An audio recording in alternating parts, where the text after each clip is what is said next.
And hello, welcome to Solo Playthroughs. We're doing a live playthrough of Spirit Island Jagged Earth Take 2. We are playing with Downpour Drenches the World against Level 3 Russia.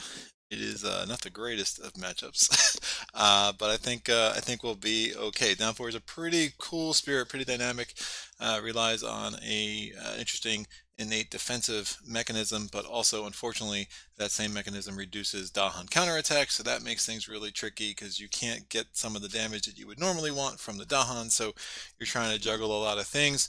The hardest thing with Russia is going to be managing their explorers, and there will be a lot of them. So let's get to it. I'm going to do a little housekeeping like I always do, and then we will get into the story time with Greg real quick, and then I'll get everything set up and ready to go.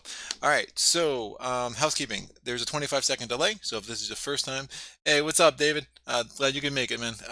If this is your first time joining us for a live playthrough, there's a 25-second delay, so whatever you're seeing happened 25 seconds earlier. It usually works. We make it work, but if something seems off as far as what I'm responding to in the comments and whatnot, it's just because of the delay. Speaking of comments, my wife Sarah is monitoring the chat, womaning the chat. She is amazing at it, and she's very nice, and be very nice to her. So that's about it. So I will, again, story time with Greg. Downpour drenches the world, the deluge, as the Dahans say, when the very air turns to water and the sound of rainfall drowns out all but the loudest thunder. At that moment when it could not conceivably pour any more, and then suddenly, impossibly, it is raining twice as much. That is the downpour. Downpour drenches the world, bridges the high skies to the earth below with a cascading torrent of rain. It is both the water which brings life and growth, and the water which overwhelms everything, save plants and soil, entwined in each other's protection. While it is sometimes playful and often content, it is at heart a spirit of unrestrained excess. Its setup is easy. We just put one presence on the starting board in the lowest numbered wetland. Its playstyle. So the playstyle they say here is a lot of times you're basically giving away your cards. You're just discarding them without using them. And we'll kind of go through those mechanics as we talk about growth options. High complexity, definitely appropriate. I found this one challenging to learn, more challenging than even like Serpent for me, or Wildfire. I found this one, it took me a few plays to kind of get a sense of starting moves and whatnot, and how I wanted to proceed. Great on defense, on offense, decent on control, okay with fear, and then it's decent in utility. I had someone in a comment on a video, I was very excited about this, give me a succinct definition of utility and defined it as usefulness to other spirits. Obviously, utility doesn't mean that much in a solo game then, except for the fact that your usefulness to other spirits, usually the card says another spirit, and now you can target yourself. So that does come into play, but I'm happy to at least have a better understanding of what that means. All right, let's look at this crazy freaking spirit board. So, Downpour drenches the world. Drench the landscape. The special rules. We'll just go there and kind of work our way across. The special rules: drench the landscape. Spirit actions and spirit rules treat your sacred places as wetlands in addition to the printed terrain. So that means if you have two presence in a jungle, that jungle is not only a jungle for the purposes of all actions from the spirit powers and the spirit cards, it is also a wetland as well, which can be very, very useful. The other special rule, which we will be using a lot more, is pour down power across the island for each two water elements you have during the fast or slow power phases. You may either gain one energy or repeat one of your land targeting power cards by paying its cost again, and it doesn't have to target the same land. Now, you can only do this a max 5 times a turn. So that means if I have 8 water elements in a turn, which with Downpour we'll probably get there, that means I'm going to use these tokens to show me that I have that ability 4 times. And I could divvy it up as much as I want. I could use it 3 times in the fast power phase, once in the slow power phase, vice versa, all in the slow power phase. Whatever you want to do, you will have the ability to repeat powers. So I just say, all right, if I have 5 water elements, then I'll take 2 of these and I'll just put them there to remind me that during the course of that round, I can use them to either get energy or repeat a power card by paying its cost. So you'll see that pretty quick. Growth options, there are 3. The first one is the standard reclaim cards. Gain a power card, move a presence up to 2 away from where you have presence. It is valid to move a presence 0 away, so you do not have to do that, but you have the option to move a presence up to 2 away from where you have presence. The next option we'll be doing a lot of is adding a presence up to 2 away from where we have presence, adding another presence up to 2 away from where we have presence, and then gaining 2 water elements and discarding 2 power cards. All right, so that's where the idea, where it says on the back, is do I really need this card? Discard those 2 cards to do that growth option. It is usually worth it. We'll get into that. And then the final growth option is gain a power card, add a presence 3 away from where you have presence, and up to 3 away, I should say, and then also gain 1 energy. Presence track is pretty bananas. You have a 1 energy, water, plant, water, 2 energy, and an air. Water, earth, 2 water. We will most likely end up somewhere around the 2 air. If this goes well, 2 air and a water. I don't usually get all the way across the top there. And then the bottom part of the presence track, the card play track, it's 1 card play, move a presence up to 1 away, water, 2 card plays, move a presence up to 1 away. So if you have both those unlocked, you can move 2 different presences, 1 each, or you can move 1 presence 1 away and then move it again. Anytime during a spirit phase. All the move presences anytime during a spirit phase. And then the last one is 3 card plays. The innate powers. Now this is where it gets really interesting with Downpour. Rain and mud suppress conflict. And by really interesting, I probably should say really complicated. So if I have 1 sky element and I have 3 water elements, each of my presence anywhere, if I choose to apply this power, you can pretend not to have this, but if you choose to apply it, it applies on all your lands that you have presence. Each of your presence grants defend 1 and lowers the Dahan counterattack damage by 1 as well.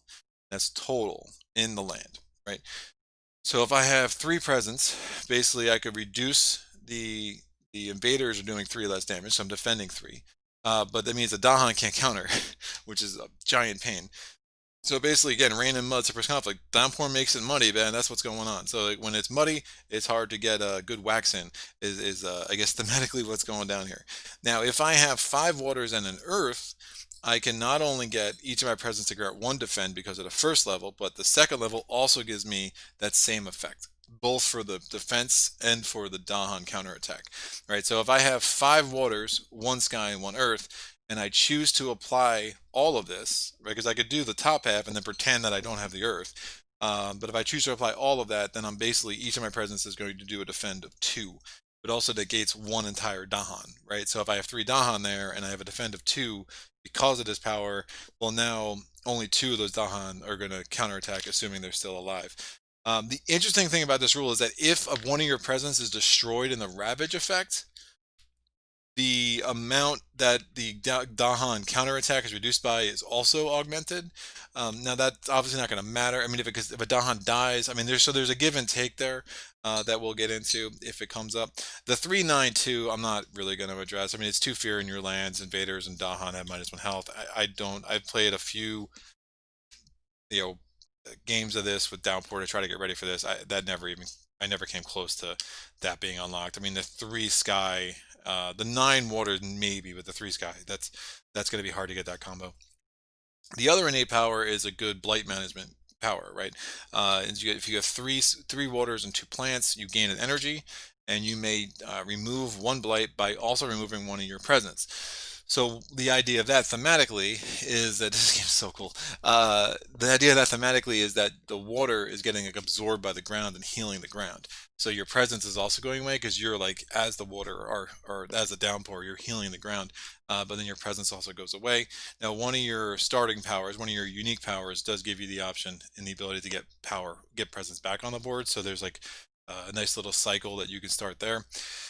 So if you have 5 waters, 1 earth, and 2 plants, then you can gain a second energy and also gather a Dahan, and then the 7, 2, 3. Again, I'm not going to worry about it. If it comes up, we will do it. Unique starting powers. So gift of we'll go in cost order. So Unbearable Deluge. It has a sky, a water, and an earth element. It is a fast power. It can only be used where you have presence. It gives you a defend 3 and a fear, which is great, but the downside, that defend 3 is going to be hard to use in a way that's going to allow you to empower your Dahan to do damage, because as a part of using this card, you also have to push 2 Dahan, right? So it's like Defend 3 by Dahan, so there's like no counterattack potential, which can get really rough. Now, if the target land is a wetland, or if the target land is not a wetland, but becomes a wetland because there's 2 of your presence on it, you also get to isolate that land. Isolate can be a very, very useful mechanic with Downpour.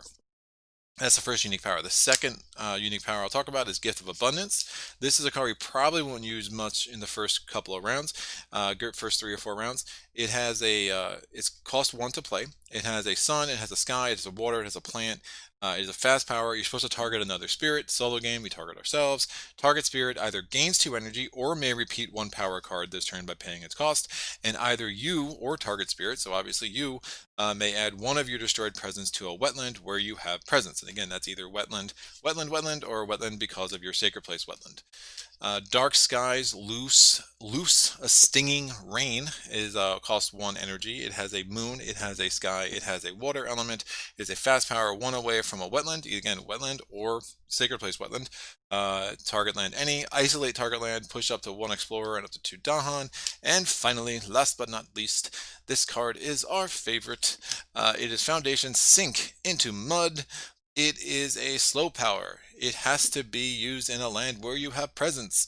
Target land is any, and it has 2 damage to towns, only towns. I wish it said, especially against Russia, I wish it said in explorers. It doesn't. 2 damage only to towns, and the target land is a wetland. Again, wetland, or sacred place wetland. You may instead deal 1 damage to each town and city in the location, and you could already see, if you can repeat that power 3 times, well, that means you can wipe out every single structure in that land, right? And just leave behind in its wake a bunch of really overpowered Russian explorers.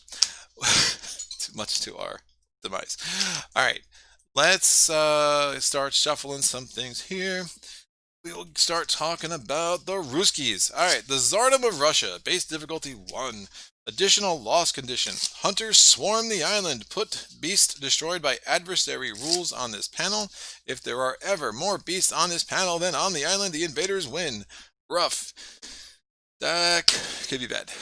The other one is the Escalation. Again, the stage 2 Escalation is Stalk the Predators. On each board, add 2 explorers total among lands with a beast. If you can't, instead, add 2 explorers among lands with beasts on a different board. Obviously, if there are ever no beasts on our board, we're probably dead because of the setup here. So yeah, we will basically be adding 2 explorers, either 3 or 4 times, depending on which is the random level 2 card that we take, stage 2 card that we end up taking out here. Right, and again,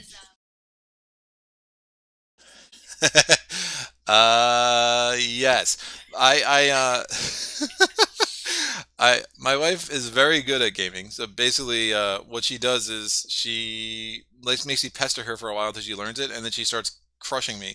But the cooperative games, because she doesn't have the option to crush me, she's not as into. So we will we'll leave it at that. All right, so the event deck is shuffled. I think I already shuffled this too, but I'm going to shuffle it again. All right, so the game effects, again, levels are cumulative. We're going to play level 3.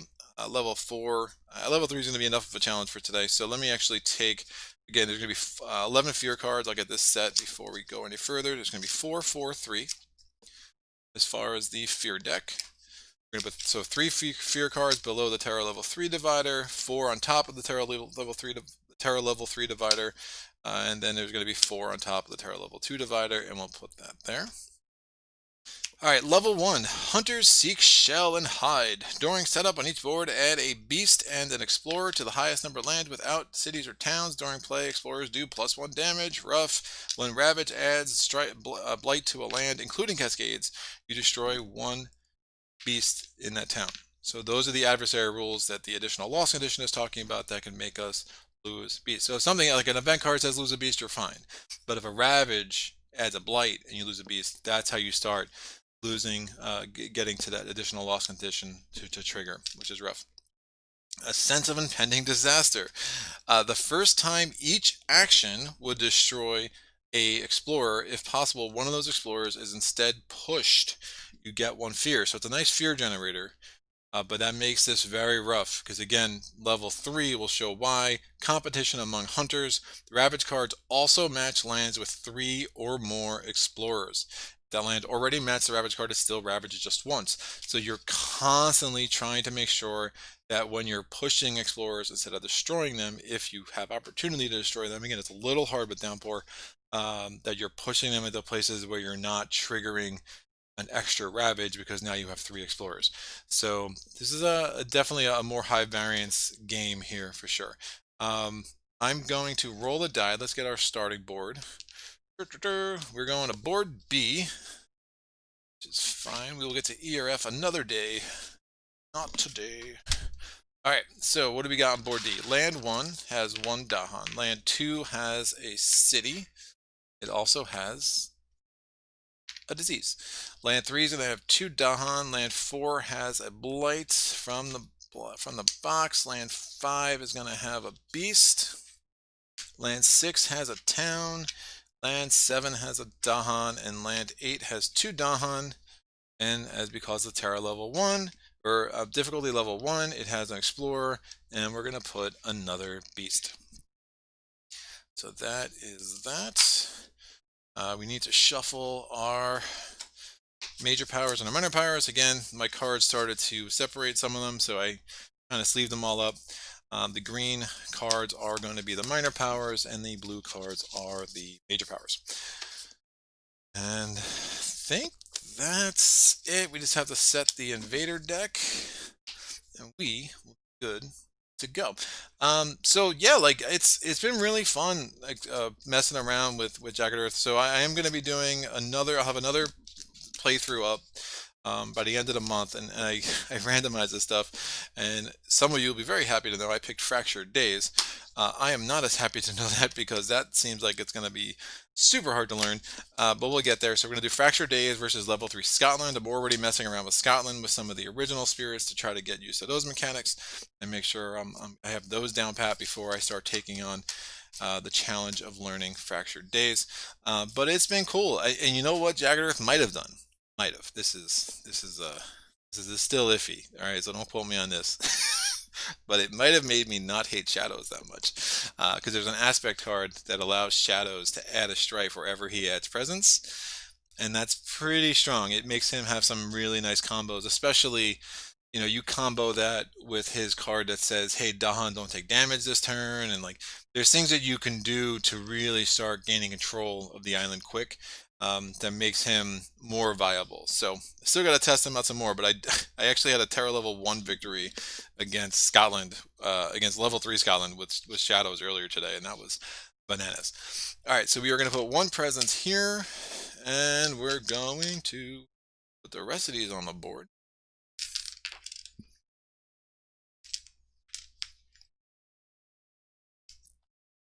Like so.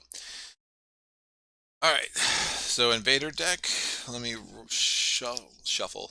It's like shuffling, it's just rolling. I'm going to roll a 4-sided die. We're taking out number 4, so 1, 2, 3, 4. I'm going to roll a 6-sided die, take out one of the level 2 cards. That's also a 4, that's out. And then we're going to roll a 6-sided die and take out one of the level 3 cards. That's 5, that's out. Cool, so the Invader deck is set. I have to set the Blight card. Now, my Blight cards, some of them seem to be, they just bend slightly differently than others just because of, again, the Blight cards, like the original Blight cards and the Branch of Claw Blight cards, and then the Jagged Earth Blight cards. I just roll there's 16 of them, so I just roll a d20 to help me randomize because I don't trust the cut to be really random. So we are going to go there. So I rolled a 15. There's going to be 2 blight on that. And that should be good. All right, so final stage of setup, and then we will get rolling, is we are exploring into wetlands. So we get 1 explorer there and 1 explorer here. All right, so they're going to be probably building a city there right off the bat, and really nothing I see myself being able to do about that, which is fine, I guess. So normally, my normal play with Downpour has just been to destroy 2 towns right away. I'm wondering whether I should try something different, but it would be more high variance. I could push that guy out of there, and then I won't have to worry about that build. And I'll tell you what, Downpour's like, there's a reason. There's a reason why. And I could isolate target line. And I could really try to prevent some exploring here. Push this guy out of there. That might be silly though.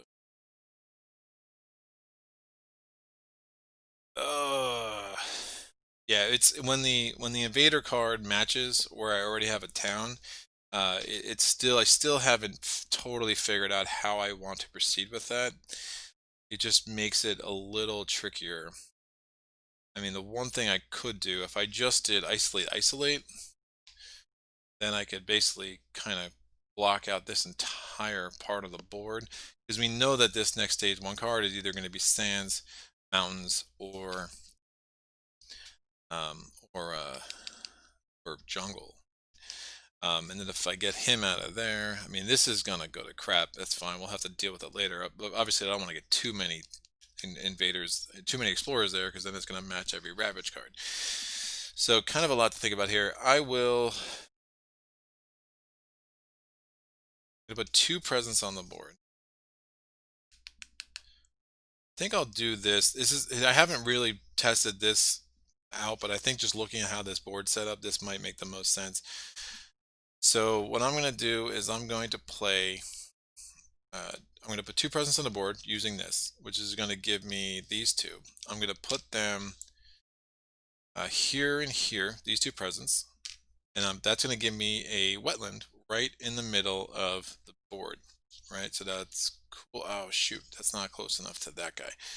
I'll get a, that's kind of gross. I'll do that. I'm going to get a wetland here. So it's range 2, and then I'm just going to put the other one right on top of it. So this mountains now becomes a wetland because it's so wet because of the downpour. Then I'm going to play Dark Skies, Loose a Stinging Rain, and I'm going to discard 2 cards. It really doesn't matter what I discard, to be honest. I'm just going to be reclaiming these cards anyway because I don't see any way I'm going to prevent this from going to trash next turn anyway, which is fine. Hey, what's up, man? How are you? So yeah, so I'm discarding these 2.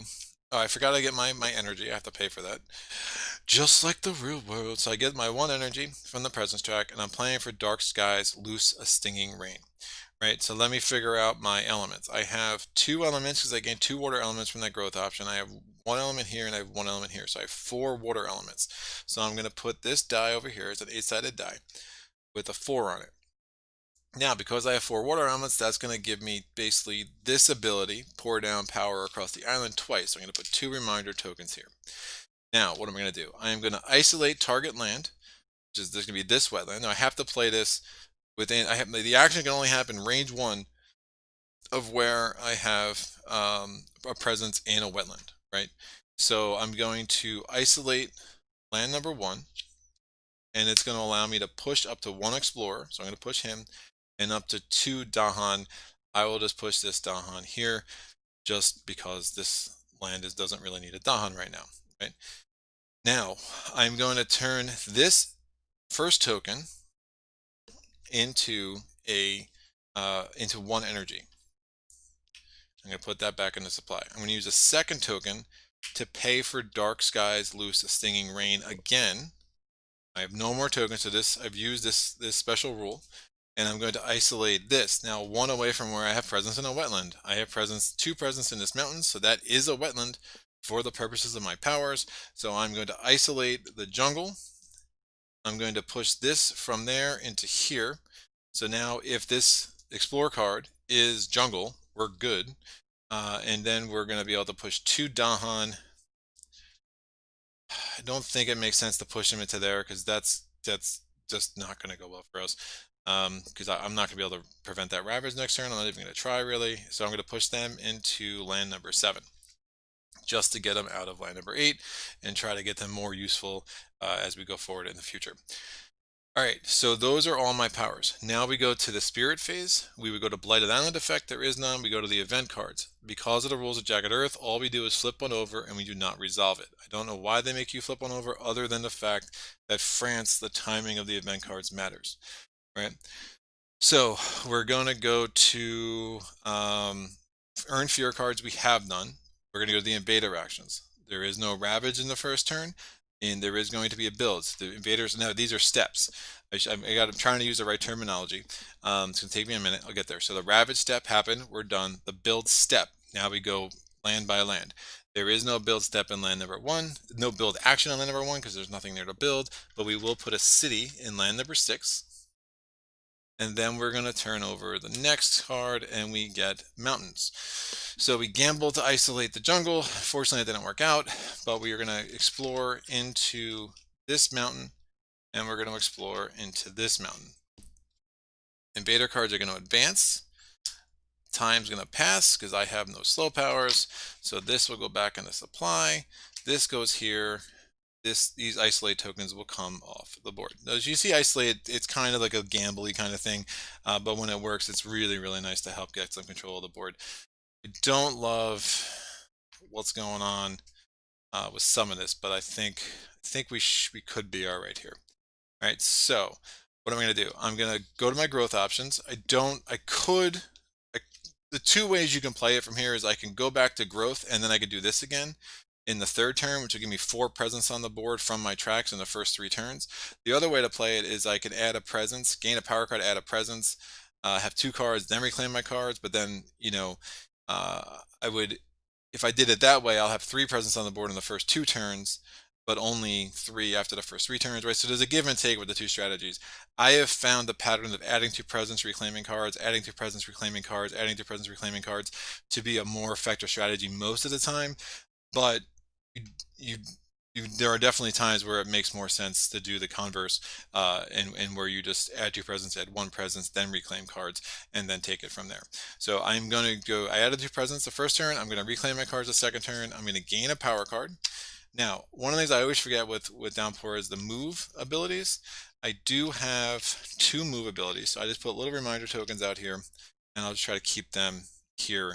And again, I see see David's comment. Yeah, I am nuts with reminder tokens in this game because I cannot keep track of it all with the Jagged Earth stuff. It's just not in my bones yet, so to speak, and I don't know how I would remember, like the defend dice and all that stuff. I find really, really helpful to make sure I'm playing this game as smoothly as possible. Yo, device the building, right? I could have. I chose not to because it just, for me, I wanted to get this explorer and these towns and these Dahan out from the coast. But yeah, I could have isolated that. That would have been more of a guarantee. But it felt a little bit better for me just to kind of get this explorer away from that beast, especially. I'm really trying to protect my beast early, so it's one less thing to worry about later. And then also there's power in numbers. If I can consolidate my Dahan, it actually will allow me to make better use of them, even if the muddy lands prevent some of their counterattack. But I definitely see what you're saying, and I do like that strategy a lot. So that might be the objectively better strategy for sure. So all right, what are we doing? So I'm gaining a power card. I'm going to get a minor power card. You'd never really have a ton of money. And you can do these in any order. So this, like, move a presence. Again, I reclaim my cards already. Let me gain a power card. Then I'll just see where I want to move my presence to. My options are, now, to be honest, if this card doesn't have a water, I just really don't care about it. It's not worth it, except in rare occasions. All right, so here's what I got. I get Terror Turns to Madness. This is a Jagged Earth card. It has a water and a sky element, which is nice. If Terror level 1, I can add, it allows me to add Strife, it allows me to add Fear. It's a pretty decent card. The problem with Downpour is that his action economy is such he's only getting 2 cards a turn. Um, just generating fear is probably not going to be enough. If there's something better, like this I love. Voracious Growth. It is a slow action, one away from you have a Sacred Place, which you can pretty much, with your ability to move presence, you'll be able to do that a lot. I can target a wetland, I can target a jungle, so that limitation is not great, but it is what it is. You can do 2 damage or remove a blight. I think that's going to be the winner. It does have a water element. Call to Trade. I can target a land with a Dahan. It does have a water element. You can gather a Dahan, and if Terra level 2, Terra level is 2 or lower, the first Ravage in target land becomes a build there instead. Do not love that. And then the last one is Bat Scout for Raids by Darkness. For each Dahan, 1 damage to city or towns. It doesn't have a water hex. It could be useful in the right moment, but yeah, I haven't, the unique power I have, what is it? Foundation Sink into Mud. That gives me enough ability to do damage to cities and towns. For my purposes, that I'm just going to go with Voracious Growth, and hopefully I can use that as a way to start killing some of these explorers, which are going to be my biggest challenge, right? So I've done that. Now, do I want to move my presence? Reality, no, right? This is gonna be what it is.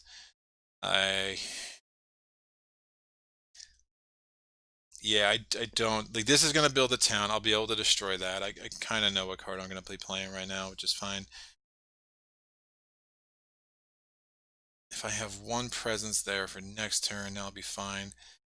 Let me move this presence here, so I can move this 2. So I want to get a presence in a wetland, and I'm going to move this other one into land 2, and start maybe set myself up for some kind of defend there. Now, right now, with the invaders that are there now, I know that this is ravaging 7 next turn, which is bananas. But again, those explorers kind of change everything. So I did all my movement that I can do. So I'm going to take those reminders. Oh, I'll put these reminder tokens next to my board here. And now we're going to go with the presence track. So I get 1 energy because of my energy track, and I have 1 card play. So I am going to play Foundations. Oh, damage. I can destroy that. That will work. I think that's the right play. Yeah, that will work. It's not a wetland, so that's fine. All right, so I'm going to do Foundations Sink into Mud. And that's going to cost me my 1 energy. I have 2 waters, so this is going to be a 2, and I would just get 1 of these tokens, and that will be fine. That's a slow power, so I can handle all that in the slow power phase. And we'll go from there. I don't have any of my innates unlocked, obviously. So we're going to go to the Spirit Phase. There is no Blighted Island effect. We're going to pick an event card. What is the event card? So it's Terra level 1. In lands with Dahan, 1 Dahan and 1 city or town do not participate in ravages. They neither take nor deal damage. Doesn't apply. I have no Dahan in lands that are ravaging this turn, so that's fine.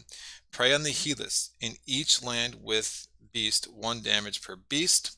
It's one argument to let this guy there. I find it, relying on the event cards to kill your explorers is not easy. But then we also remember, I wouldn't have actually damaged him because of Sense of Impending Disaster. He would have just moved, so I just basically cost myself a fear. Speak of this now. If I had 2 damage, if I had 2 beasts here, and there were 2 explorers, only 1 would move and I would generate a fear. The other one would actually be destroyed. That Sense of Impending Disaster is only once per action, whether that's an event action, whether that's a ravage action through Dahan fighting back, or whether that's something else. Speak of the Spirit's Anger. For each board, 1 fear if any Dahan are in lands with cities or towns. Obviously it doesn't apply to me, so pretty uneventful event card. Now we are ravaging. So we're ravaging in land 6. That is going to get a blight. We are ravaging in land 1. There's nothing there to ravage. We're building in land 7.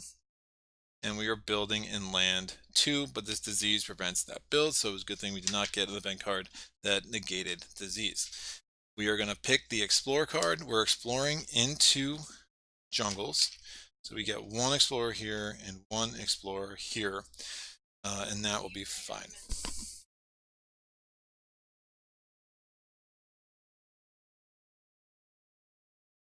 You can. That's correct.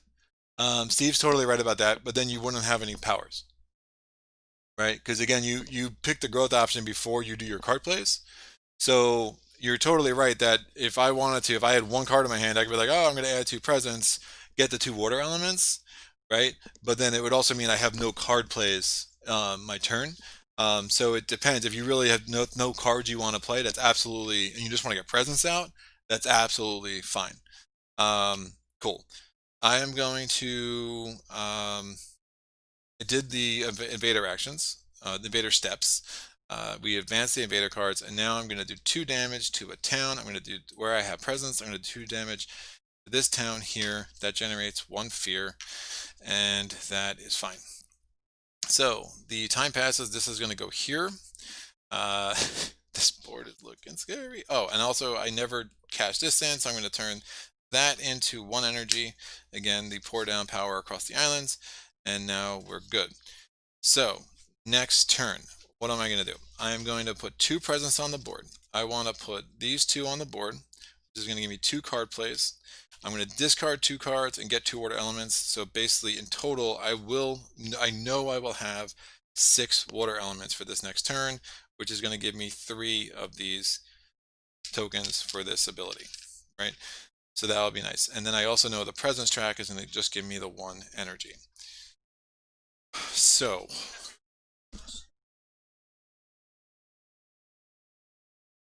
Spirit Island or Mage Knight? Spirit Island probably has less exceptions. I mean, I think if you're just doing a base Spirit Island, I agree with George. If I wouldn't recommend anyone jumps into Jagged Earth, that's for sure.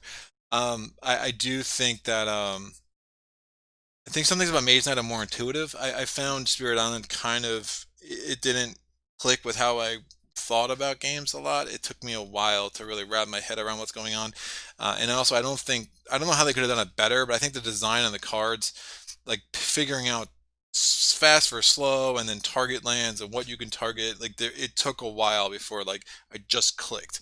And I think Mage Knight's like, hey, move, fight, block. I mean, but there's always exceptions. There's a lot more finicky rules in Maze Knight, which makes it a bear to learn because you need to learn how each terrain affects each adventure site, which affects each fortified site, and all that can be kind of bananas. So they're both challenged. I really think it's going to depend on the person, but I would generally agree with George. Playing Athlete is hard.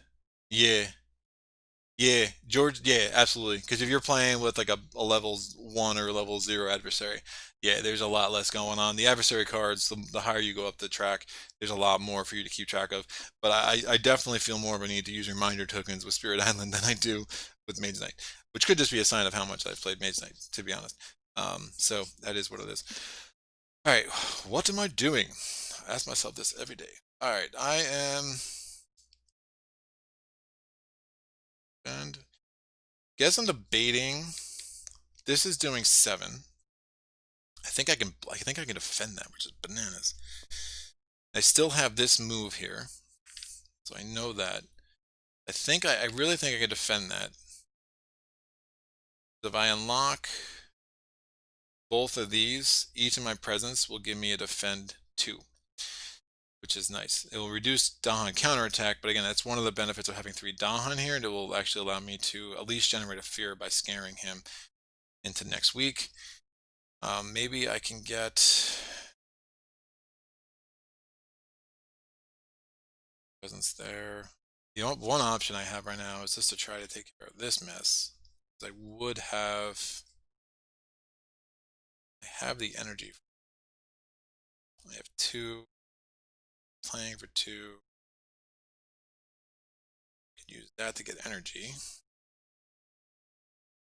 Wouldn't give me the defend 2. It'll just give me defend 1. But I could let this blight as well. Make me go Blighted Island pretty quick, but not that upset about that. Depending on what it is. Do this. Oh, the defend 3 is going to make me push. Push up to 2.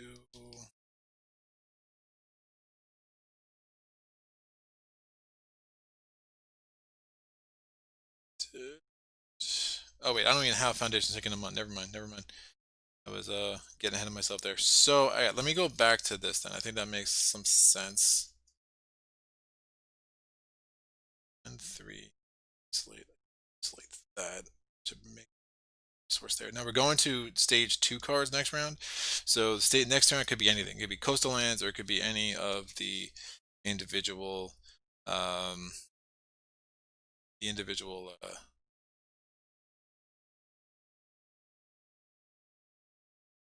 um, land types. I think I could prevent both builds, which would be really strong. This, if I put everything in here, that's not awful, because if I put 3 explorers here, it would match the Ravage card, but again, it already is the Ravage card, so that's not terrible. I'm gonna play this card, but I think that's okay.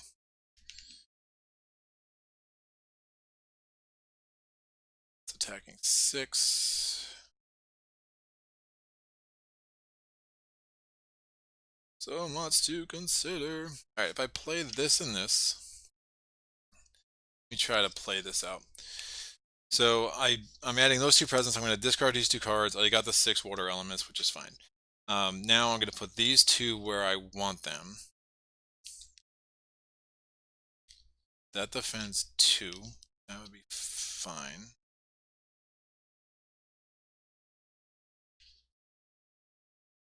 Put these 2 here. And then I can move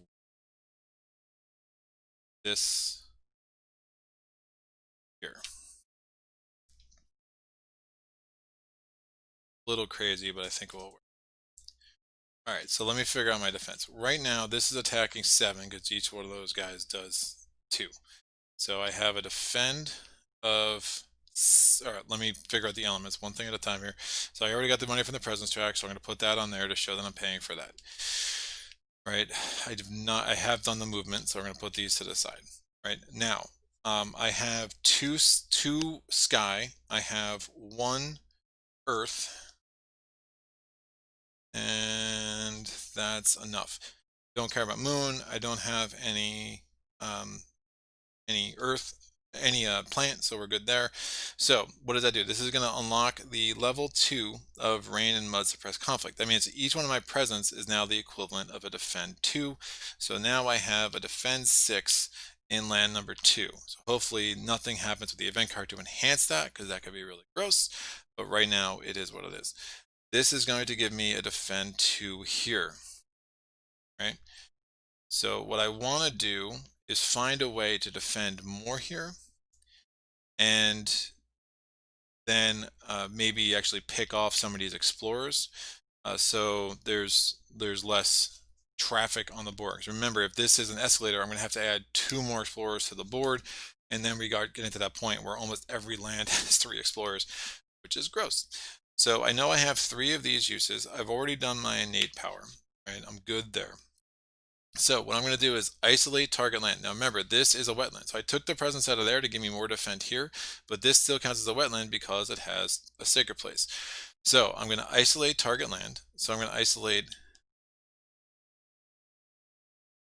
this land, and I'm going to push up to 1 and up to 2 Dahans. I'm pushing this guy here and pushing this guy here. Now I have 4 Dahan there, but it's attacking with a 2. Right? Now, how am I going to deal with that? I am going to play Unbearable Deluge. So that's, I might do that again. I might not. So we'll see. I still have 1 money here.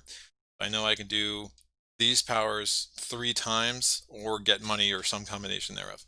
I'm going to do Unbearable Defense. I'm going to get 1.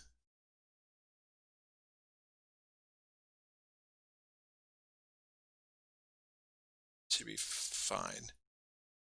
I'm going to get 1 Fear. I'm going to push 2 Dahan. And I'm going to defend another 3 here. And that gives me a power of 5. Now, if it was a wetland, it is not. I only have 1 presence there. And it's a mountain otherwise, obviously. I could also isolate it. Now, I'm going to spend this dollar to replay Dark Skies Loose a Stinging Rain. That's going to allow me to isolate this target land. Now, look, this is 1 away from where I have presence in a wetland because I moved that presence from 1 to 6. So I'm going to isolate land number 6, and I'm going to push this and 2 Dahan into here. So I have a total of 8 Dahan, or 4 Dahan, and I have a total of 3 explorers, and I have a defense of 5. So I'm really gambling that event card doesn't add to these powers of destruction, because that'd be really, really bad for me. But ultimately, I have this set up that I can knock out 2 of these guys, and I can prevent a blight from there, and then I'll be able to reclaim cards and kind of rethink where I want to go. So that is that. I only repeated 1 of my powers, so I'm going to turn these 2 tokens into 2 energy, which I will have available for me next turn, and now we see if this works. I have my wife's with me.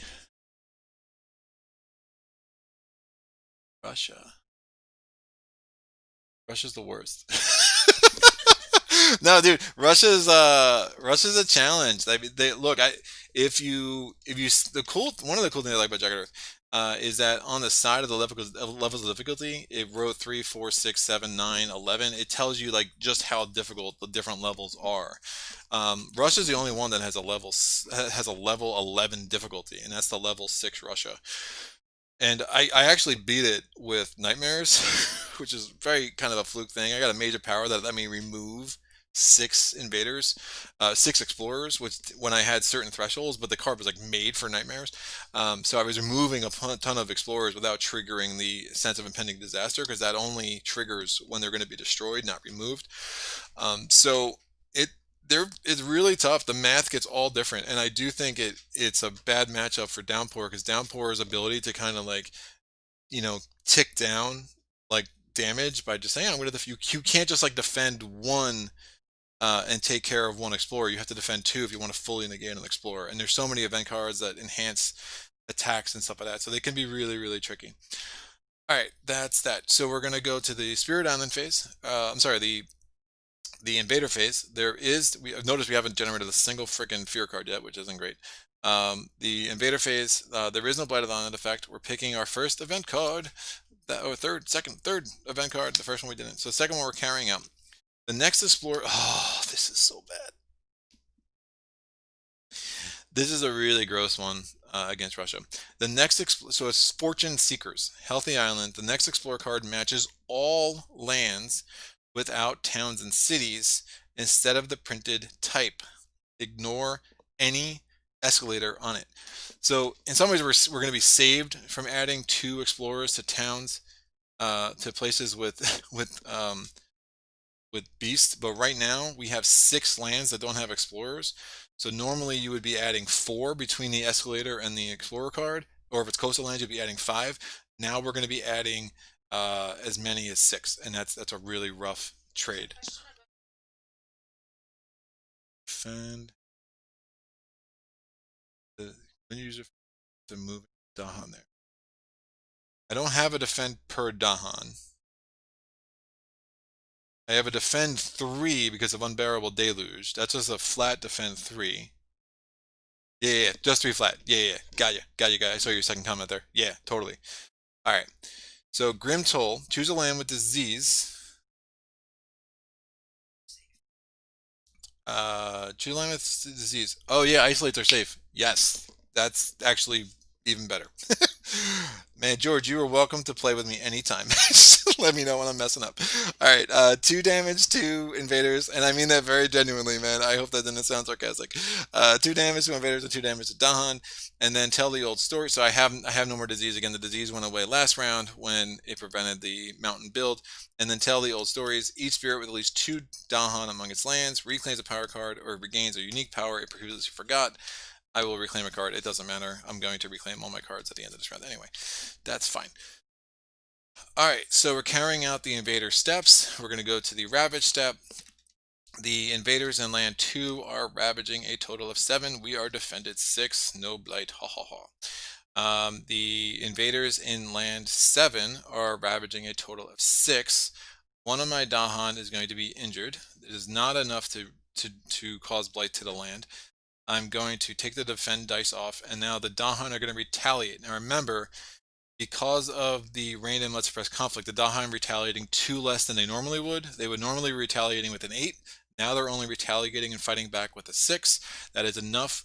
Just because these guys do 2 damage, they still only have 1 health. So we would basically be able to destroy all 3 of them. However, sense of impending disaster kicks in. We are going to have to kick one of these over somewhere. I do not want to put him there because then there will be 3 there, which would mean that that would match the Ravage card next turn. So I will put this here because, as George pointed out, I'm not going to be putting explorers here or there. So basically, he's going to. If I hope that's jungle, because that would be so. Well, actually, no, I hope it's not jungle, because if it's jungle, it's the we lose. There's no point.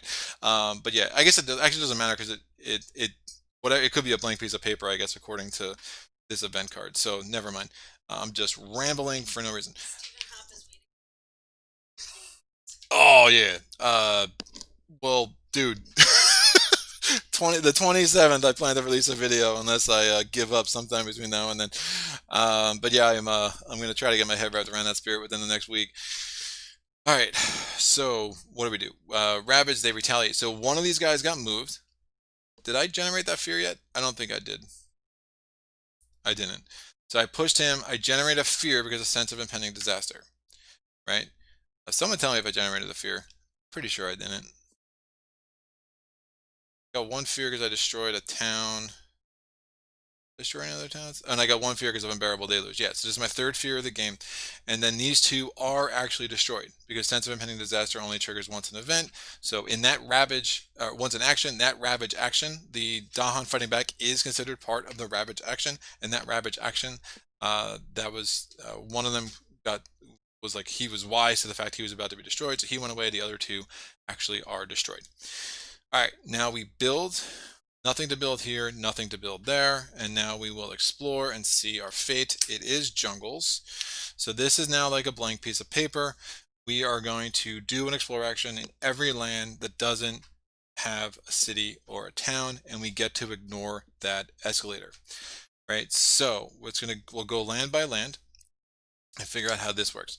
So there is no city or town in land 1, so this will get an explore. There is a city in land 2, so that's fine. There is no city or town in land 3, so that's going to get an explorer. Land 4 has isolate, so we're good. Land 5 gets an explorer. Land 7 gets an explorer, and land 8 is also isolated, so that actually isn't terrible. So this was taken care of. I'll get those reminder tokens off the board. I'll put that there, and then we will advance the invader cards. Time's gonna pass. This Dahan is gonna brush it off. It was merely a flesh wound, and then we're going to move on our merry way. So that goes there. Time passes. I'm gonna pick my growth option. I have to reclaim some cards. All right, so I'm gonna have this. I'm gonna have this. So I'm gonna have 2 ability to move 2 presence. These isolate tokens are gonna come off the board, and now I'm going to gain a power card. We will continue with the minor. There's a chance we can start unlocking some majors if the money generation starts working out, but other than that, we'll just stick with the minors. So let's see these cards. So strong and constant currents. It's a really interesting card. I find it pretty dynamic. I just never really find a way to use it that well. With Downpour, at least I haven't yet. So it has a sun, it has a water, it has an earth. You get to push 1 explorer town to an adjacent coastal land, or move up to 2 Dahan between target land and 1 other coastal land, and that's move up to between. So if I was targeting this land, because again it has to be a land where you have presence, it has to be a coastal land. If I was arc targeting there, I could move 2 from 3 to 2, or vice versa. So it's just move in between. And if I have 2 waters, which obviously I'll have freaking Downpour, I could do both. Interesting card. Drift down at the slumber. Now this is the only one of the 4 I picked that doesn't have a water tag, so I'm probably not taking it. Is a fast power, range 2. I can defend 1, or if target land is a jungle or a sands, I can defend instead of defend 4. Sky stretches to the shore. It has a sun, it has a sky, it has an earth, and it has a water. This turn, target spirit may use 1 slow power as if it were fast. Don't hate that. Or vice versa. I'm assuming that doesn't. Someone knows. This is actually a question I should know. I assume that it doesn't matter if I repeat the power. I'm assuming it only allows me to do that once. Is my guess. Target spirit gains +3 for targeting coastal lands only. Me getting to the coast will not be a problem. And then cycles of time and tide. If there are Dahan, add 1 Dahan. If there are no Dahan, remove 1 blight, and it only targets a coastal land.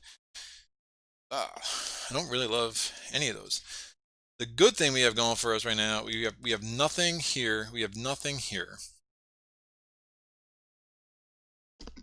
Yeah, no build, no ravage. So that's going to be 2 turns of quiet. So how can I take advantage of that, or can I take advantage of that? Is the question. None of these really give me any damage at all, which isn't. I have no blight on the coast, so Cycles of Time and Tide doesn't seem like it makes much sense at all. I know what I want to do next turn. Next turn I'm going to want to basically clear all of that out. It's going to be, I mean, obviously I can't clear out the Explorers as much, but the rest of it should be able to do fairly well. It's kind of and white. Modifiers stick to repeat. Huh. Okay. That makes me kind of want to take Sky Stretches to Shore. Target spring power is the best. Versa. Alright, I don't hate that. I think that's the most flexible card for me. The rest of them, I don't see an obvious way that they're going to be useful. So to move this along, I'll take Sky Stretches to Shore. Nice. I love that artwork, man. Every once in a while, I've said this before, just try to remind myself to just take a moment to look at the artwork in these cards. I wish it was bigger because the artwork in this game is so cool. Maybe something fast, go slow, fast. Okay. But if it, I'm assuming that's only, yeah, it's only for this turn. All right. So let me see what I can do here. I'm going to have 4 waters, which means I can replay. If I clear everything out here, I might be able to get rid of sources inland. Isolate.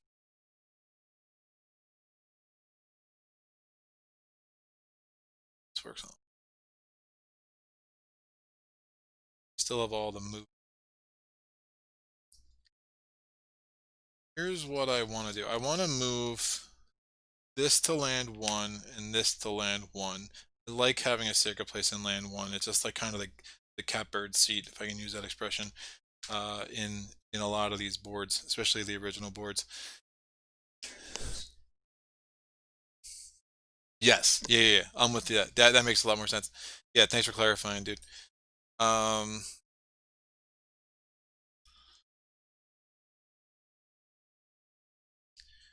Think I take Voracious Growth because they will, minimum will let me remove a blight, but hopefully it will allow me to actually kill and explore. Think I try to clear out land 6. I have enough money for that. Lying. Could take that.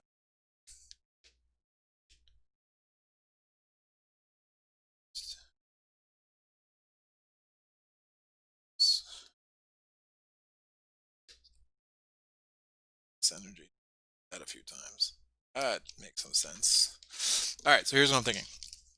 I have a card that will give me some energy and allow me to deal with a blight. And I don't have any destroyed presence yet.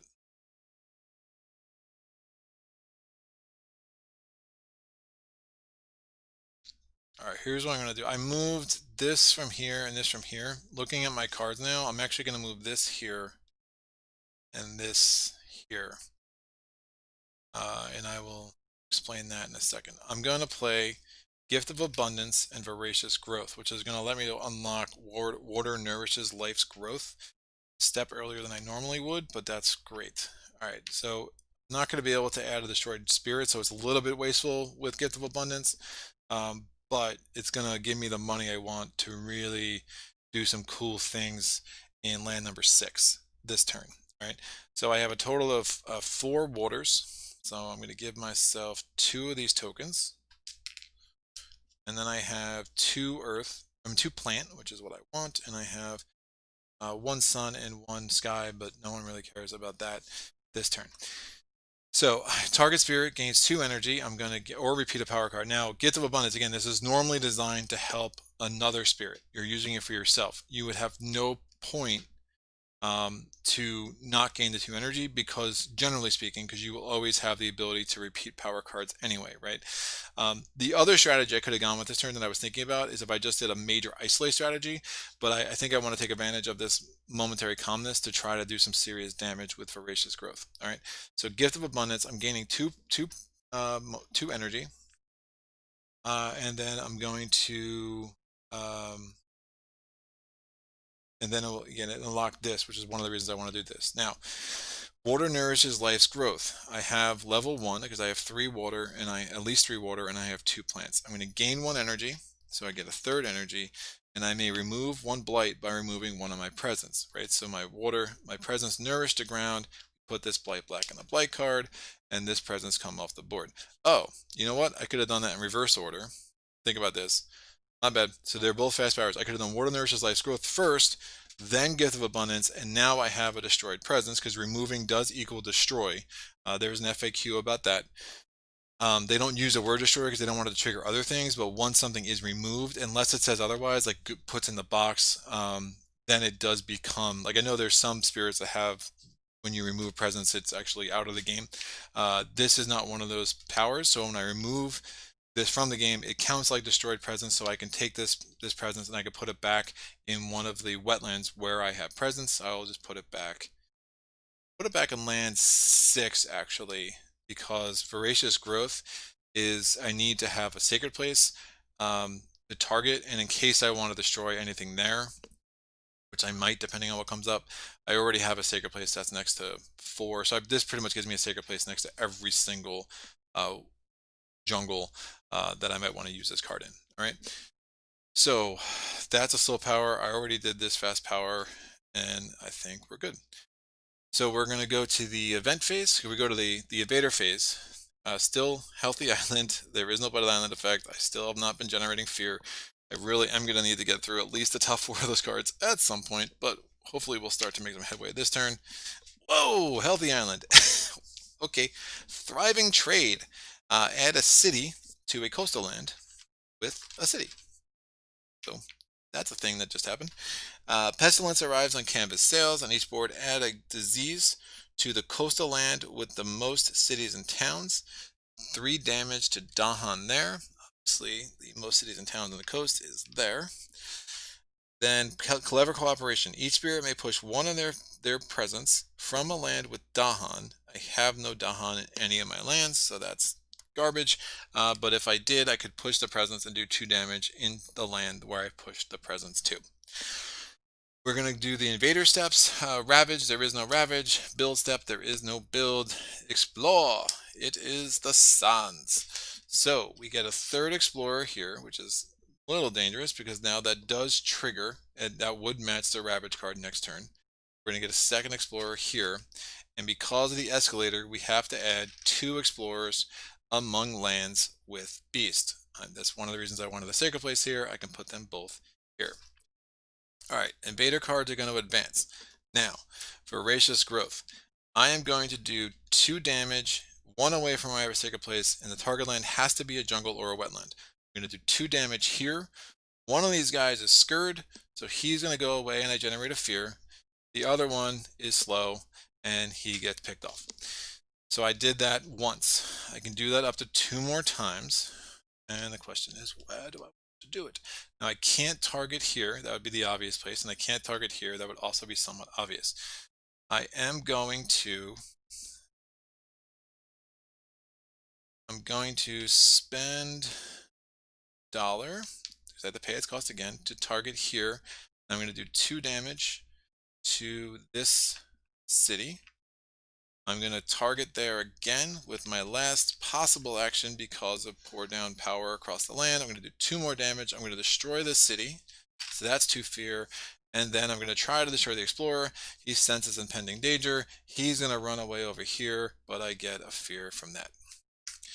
All right, so that somewhat effective. These are going to come back here.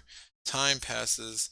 This energy goes back to the supply, and now I go back to growth. All right, we're still not worried about Ravage.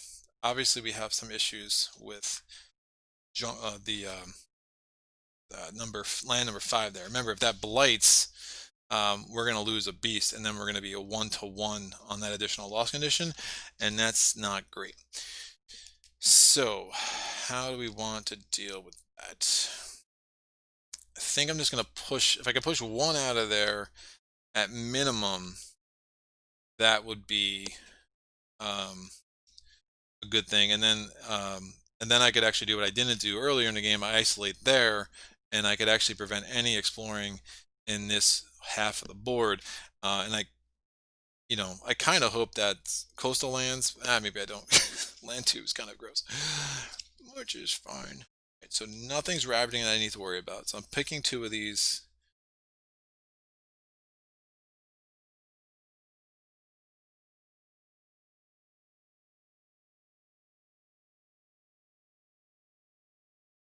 No more plant tags. I'm going to get 1 plant tag here. I'm just looking at how much money I can get here. As much as I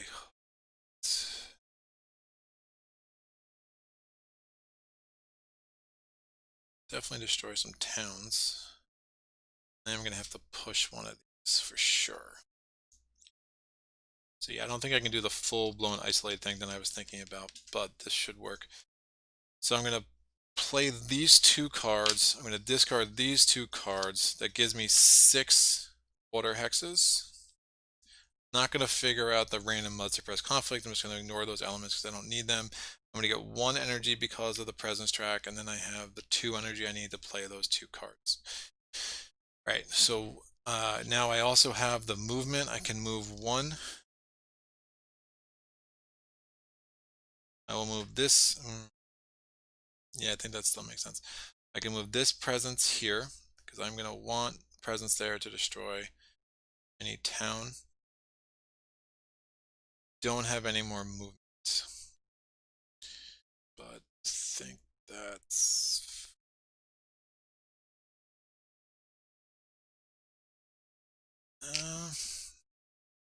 I push this one here, destroy the town there.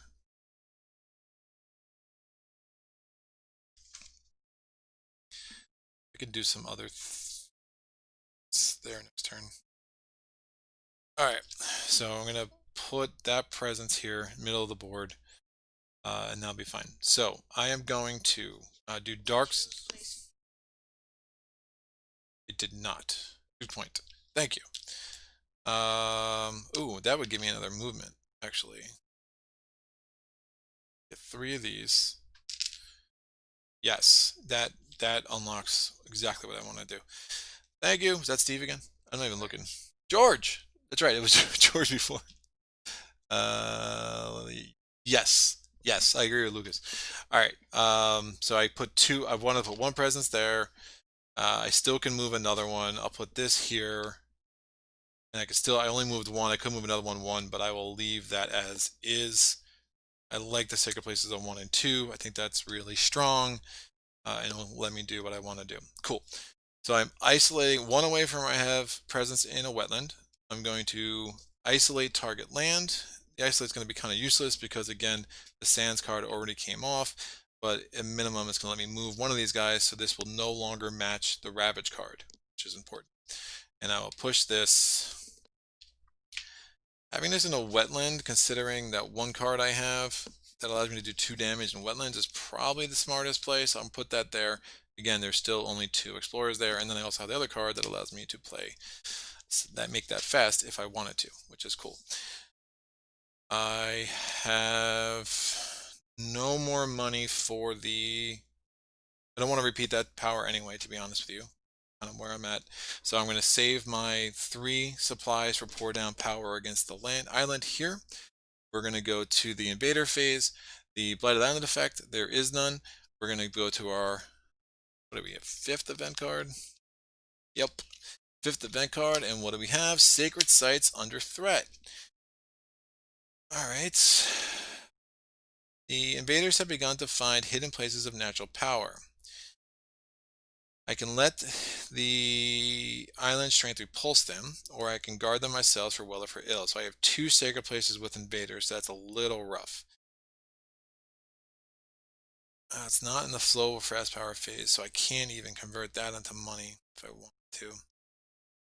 So, um,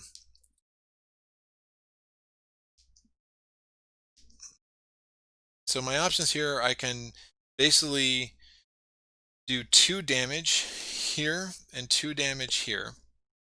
And by doing that, I would also, because I don't have 3 energy and I don't have any fire elements, so that I can't even forget a card to get there, because again, it's guard. If I guard them myself for well or for ill, it's 3 energy per land where I do damage.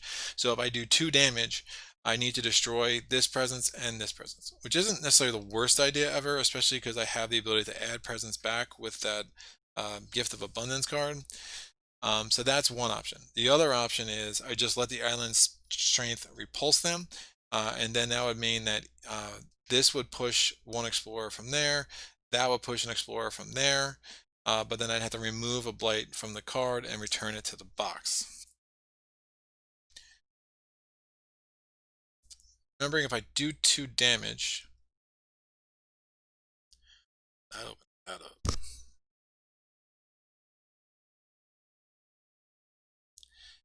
If I do 2 damage, it actually allows me to take care of some of these cities in some pretty cool ways. Yeah, let me do it. I'm going to do 2 damage here, so there's 1 life remaining. Remember, I have Foundation Sink in the mud, so I can actually do 1 damage. And this is a wetland. Oh, it's not going to be a wetland anymore. Shoot! I was brilliant, and then it wasn't. Right, because I can't spend the money. If I do 2 the damage... Oh, wait a second. I'm reading this wrong. This card always trips me up. In each land with sacred places and invaders, I either do 2 damage or destroy 1 presence. And I have to spend 3. I have to, if I'm gonna do the damage, I have to spend the 3, and I don't have the 3 to spend. Oh, that does, and I was, oh man, that's really gross.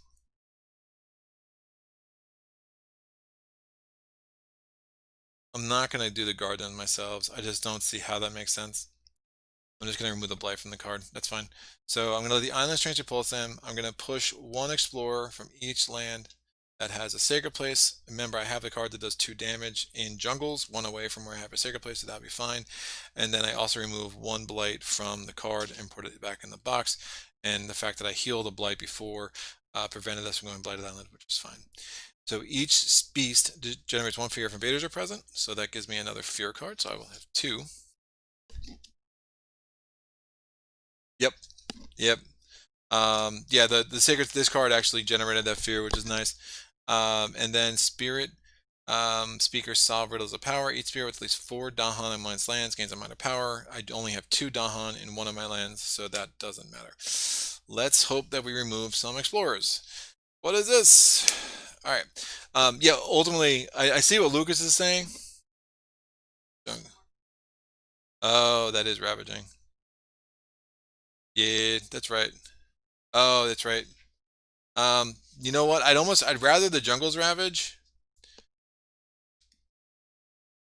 because if I push these anywhere else, I'm gonna cause ravage.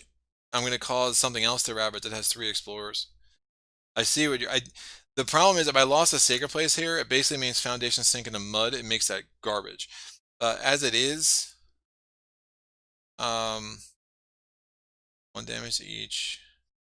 1 damage to each. I still think that's the right play.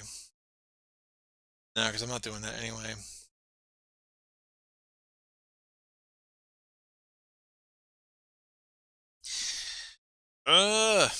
Nah. Yeah, because if it ravages and cascades,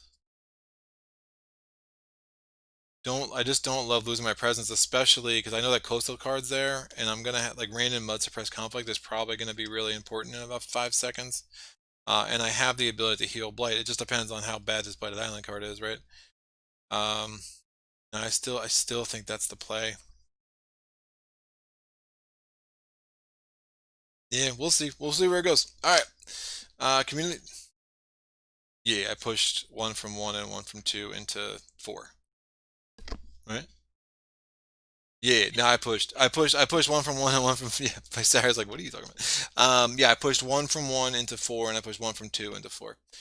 All right, so Terror level one, each city does -1 damage during Ravage. Invaders do not heal damage at the end of the turn. That could be interesting. The other one is each player removes one explorer or town from the place where it is the only invader. I will remove this explorer, and then we'll deal with some Blighted Island and see what happens here. All right, so we're ravaging in land 4. That's going to cause that, and it's going to cascade our Blighted Island effect. Ooh, still healthy for now. All right, kids, clean living. So it has 2 blight per player. Obviously, one of those 2 is now on the board. So, push 1, 2. If I pushed,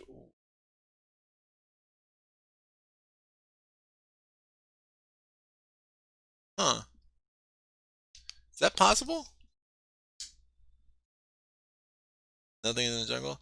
Yeah, you probably could do that, but I play bad, so we're gonna play this up. And I got lucky, as Lucas is pointing out. Which, all right. Invaders find a land to their liking immediately. If it is terror level 1, it is add 1, 1.5, or 2 fear markers to the player pool. Round down for terror level 2. All right, so it is terror level 1, so we're adding 1 fear to the fear pool. So it's gonna be that much harder to get us to higher levels. Where is my extra fear? This is cool. I wanted to show you guys what still healthy island looked like. That's what I wanted to do. But yeah, no, that's totally right. That card always trips me up. I find it the most awkwardly worded event card for so many levels. But yeah, like yeah, I guess that's right. I'm so used to like not being able to like use the other cards. But yeah, I could have pushed 1 into 2 and 2 into 1. And yeah, yeah, yeah. No, I got it. I got it. Yeah, you're totally right. I mean, George, I'm with you, man. You definitely. I could have done that. I didn't because I play bad. I think I was also looking at this as a land where I can destroy these guys.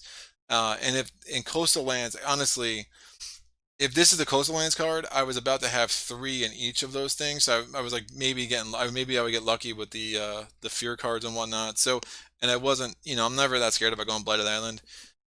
So, it to me it just made sense, but I think you're definitely right that that would have been the better play, objectively speaking, for sure.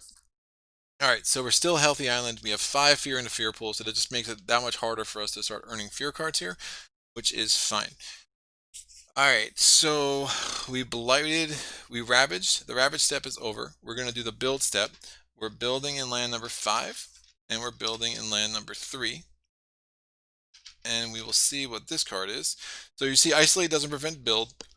It just prevents things related to explore, and this is coastal land. So yeah, it would have meant that 1, 2, and 3 would have all matched the Ravage card next turn, which would have been brutal. I mean, 3 already matches it as it is, but having 1 and 2 in addition to worry about would have been kind of gross. All right, now what do I want to do? I am going to play as a slow power. So again, obviously it's the coastal lands card, so there is no escalator to worry about. I'm going to do 2 damage in a land where I have presence, and it's 2 damage only to towns. So I'm going to destroy this town. Unless it's a wetland that I could do. If I had 1 more ability to do this again, what I could have done is got another energy, done that again, got another energy, done that again, and actually destroyed everything on land 2. But obviously that didn't work out. But this should work. And then I'm gonna turn this token into 1 energy. I'm gonna use this token to let me do that again. I'm gonna destroy this town. That's another fear. And then I'm gonna use this token to get another energy. So I've used all 3 of my tokens. My slow power phase is done. We're going to reclaim these cards and we go to the growth option. Obviously I need to reclaim my cards. I have a bunch of move presence options, 3 to be exact.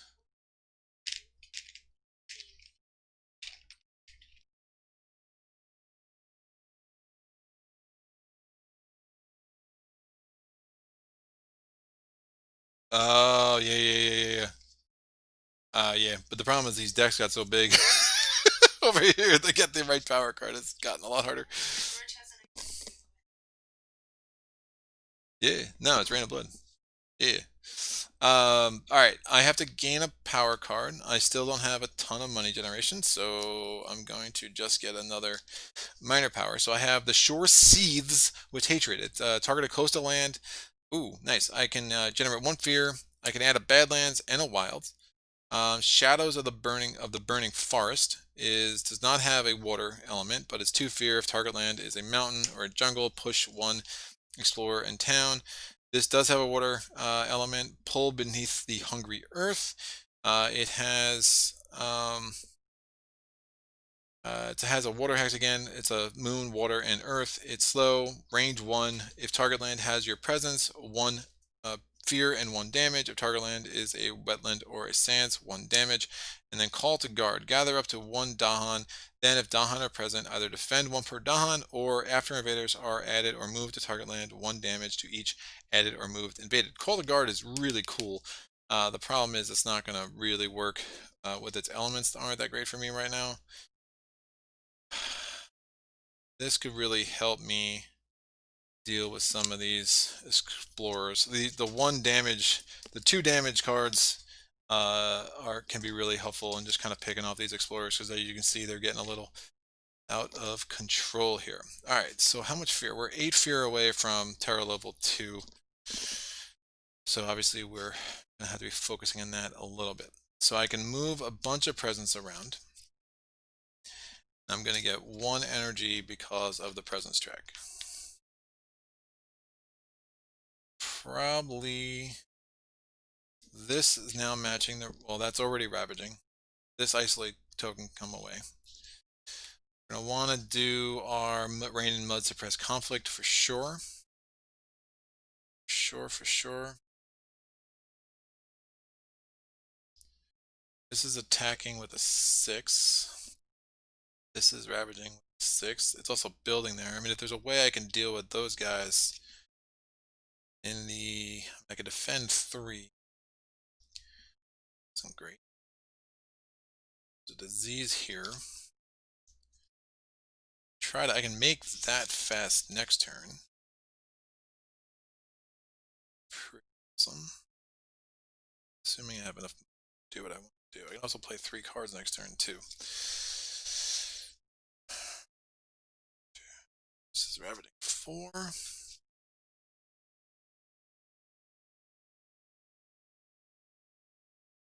One more stage 2 card.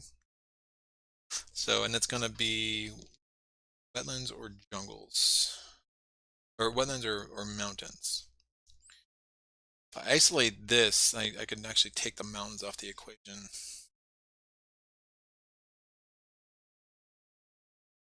Do damage.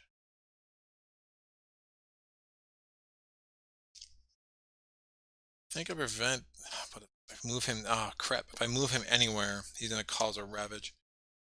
Which he will. Maybe I do this fast this turn.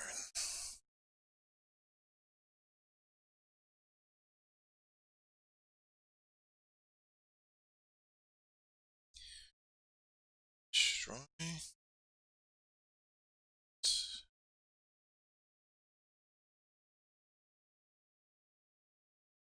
Other plant from that. So that's going to be.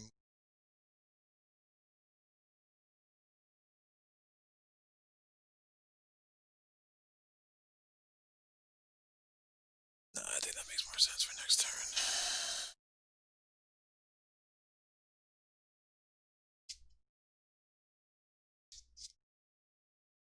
Alright.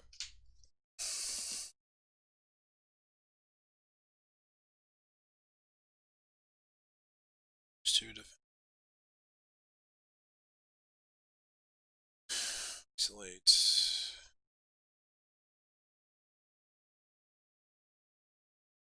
So I'm going to have. I think this is right.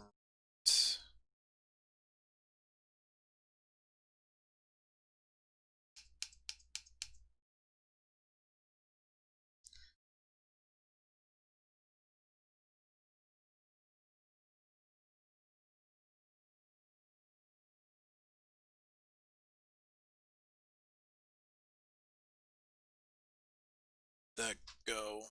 That's fine. Stuff. Next turn. This gives me a defend 1, 4.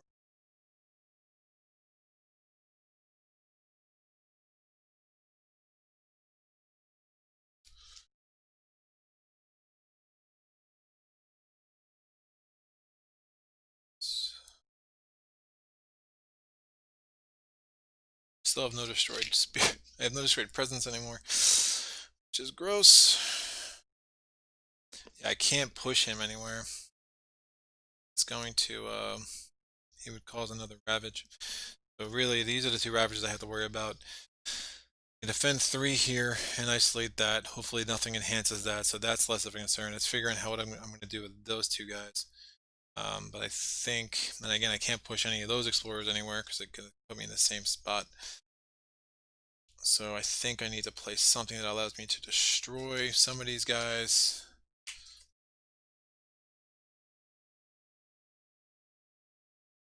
That will give me some fear too.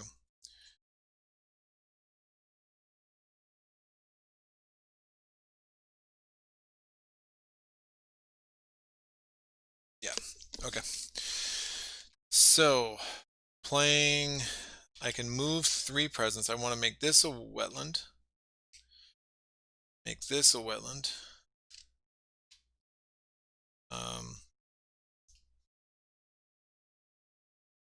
I'll make that a wetland. No, I don't like that. I guess it's, I will do what I need to do.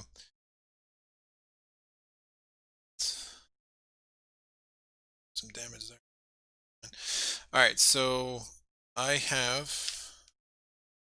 moved those 2. I'm not going to move the 3rd. I have 4 waters, so that's going to be 2 of these. And then I have unlocked, I have 1 sky, which is all I need. So that does give me the first level of random mud suppressed conflict. So this is going to give me, before I deal with unbearable deluge, I have to pay for pull beneath the hungry earth.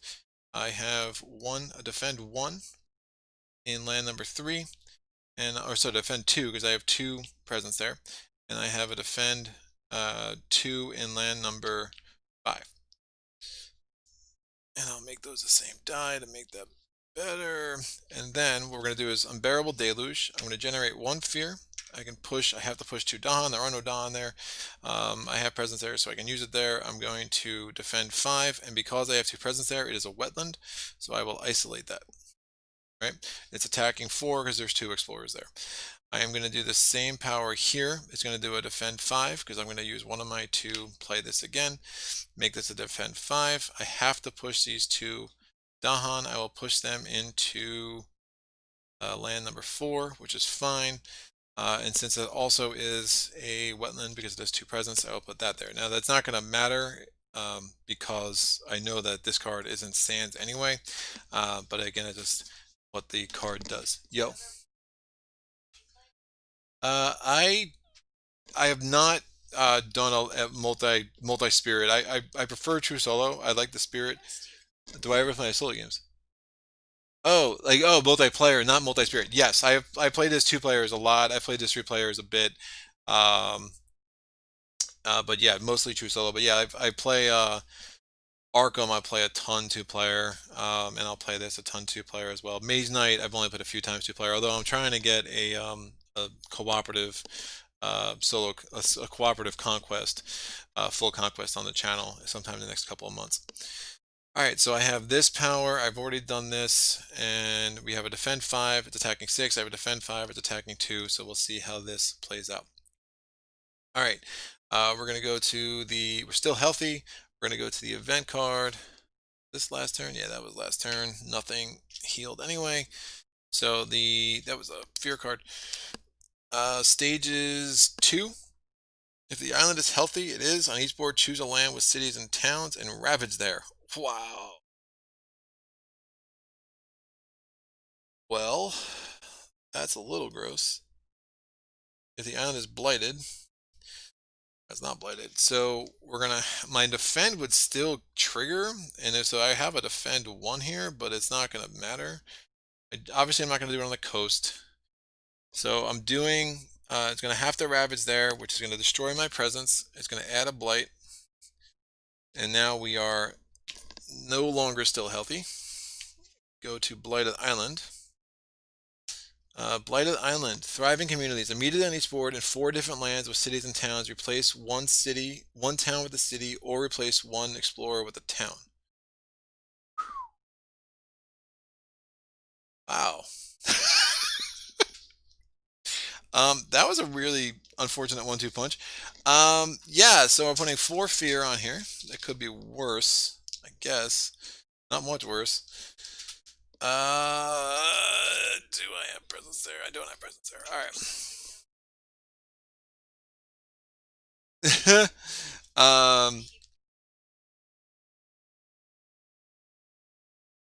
So I'm going to turn that immediately. But this is still the event card. Oh man, that's gross, grosser than gross. I'm going to turn this explorer into a town. That's 1. I'm going to turn, that makes sense to do that. I'm going to turn this explorer into a town. That's 2.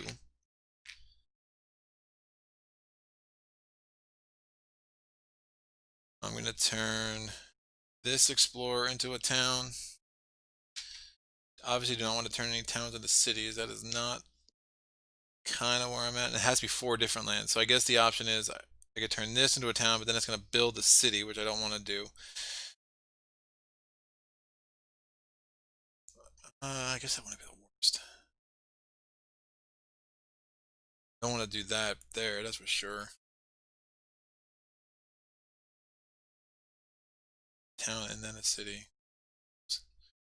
I'm going to turn this explorer into a town because I think that's the only that makes sense. All right. So in 4 different lands with explorers and towns, I turned 4 explorers into towns. So at least we have less of a issue with Russia's little explorer explosion problem. All right, explorers blunder. On each board, destroy 2 explorers among lands with beasts. Now this is cool. This is isolated, right? Now, if you really read, if you read level 1, destroy during play. I'm sorry, sense of impending disaster. The first time each action would destroy a explorer. If possible, one of those explorers is instead pushed. Now, if possible is key, and I actually just looked this up yesterday. Because I have isolate there, I can choose to say that this is not possible. There's really nowhere for him to go because he's isolated. So I can choose to enforce the isolate, or instead I could choose to move him and say, all right, I'll allow adjacency to exist and then just get the fear. Obviously, I just want to destroy him, I think. I don't see the benefit of getting the fear right now.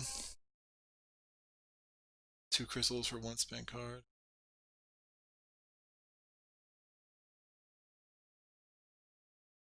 Sit on my... Yeah. Yeah. No, I know. He's talking about it's a Mage Knight thing. It's a Mage Knight. Mana tokens become. All right, so I'm not gonna I'm gonna choose to enforce the isolate.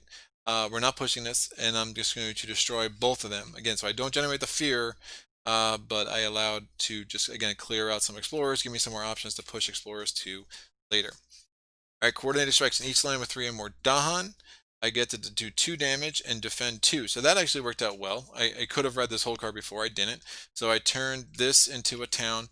I can now destroy this town, and I will get defend 2 in the mountains, but obviously I don't need that. So since there's 3 Dahan there or more, that town is now destroyed, so that generates a fear. So if I had pushed one, I would earn a fear card, but I still think it's better to clear out explorers when I get a chance, because again, there's plenty of explorers to go around here. All right, so that is done.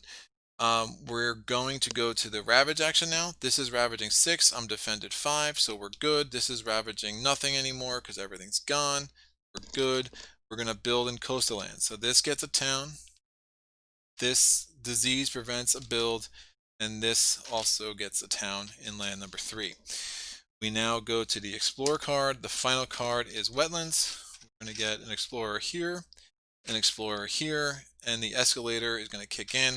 I have to put either 2 explorers in. I can put 1 in each, or I can put 2 in the jungle or 2 in land number 5.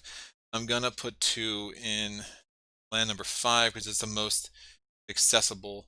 And again, one of the reasons you see, if I had moved that guy anywhere, it probably would have triggered another Ravage action next turn, and so I'm glad I kind of was able to get rid of both of them. So that's the last time we have to deal with the escalator, so that's a nice step.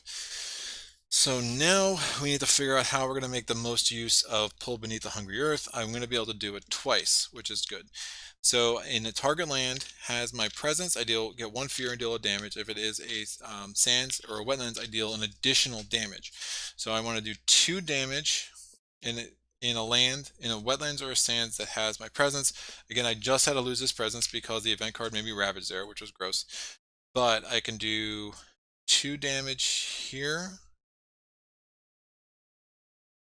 Just clear out this entirely. That might make the most sense.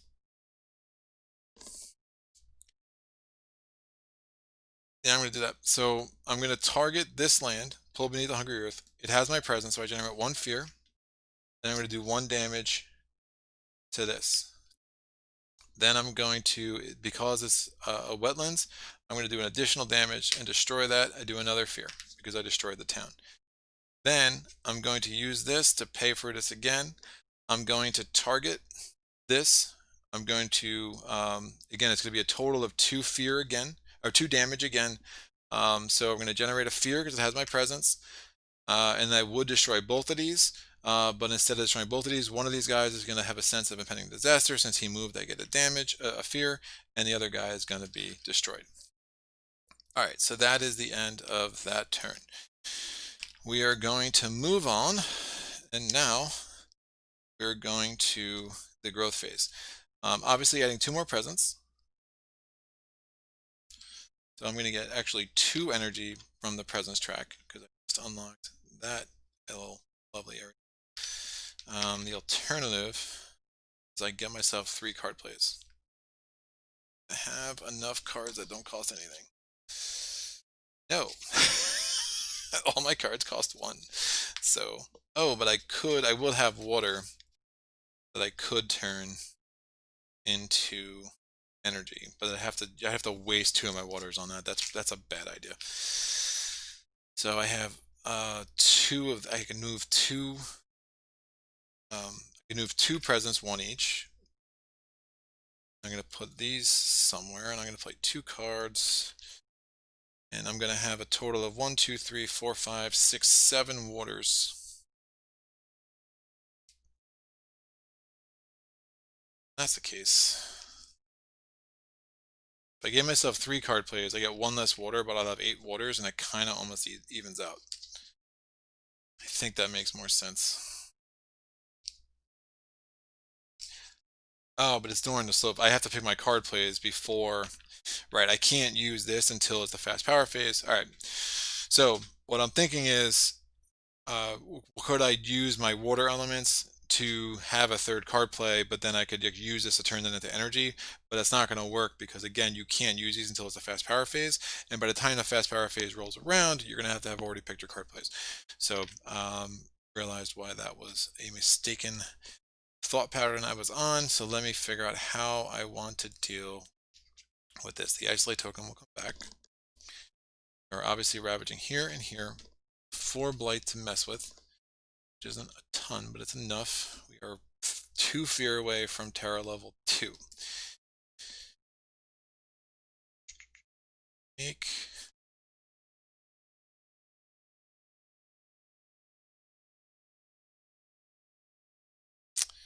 Sky Stretches to Shore does not have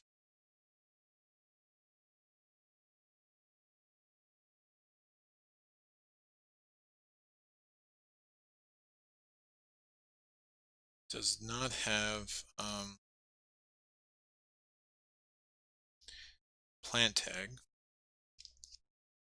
Get a ton of defend. Can make voracious growth fast. No, I can only target a wetland or jungle with that. Interesting. This has a plant tag. Still think that's the right play.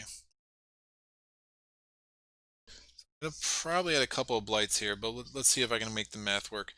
All right, so I'm gonna play these two cards. I'm playing Gift of Abundance, and I am playing Foundation Sink into Mud. So I got to figure out where I'm putting these two presents. I'm going a little bit backwards here because I'm kind of reverse engineering my plays with Downpour. As you can see, it's kind of a necessary step, at least with my with the way my brain's working right now.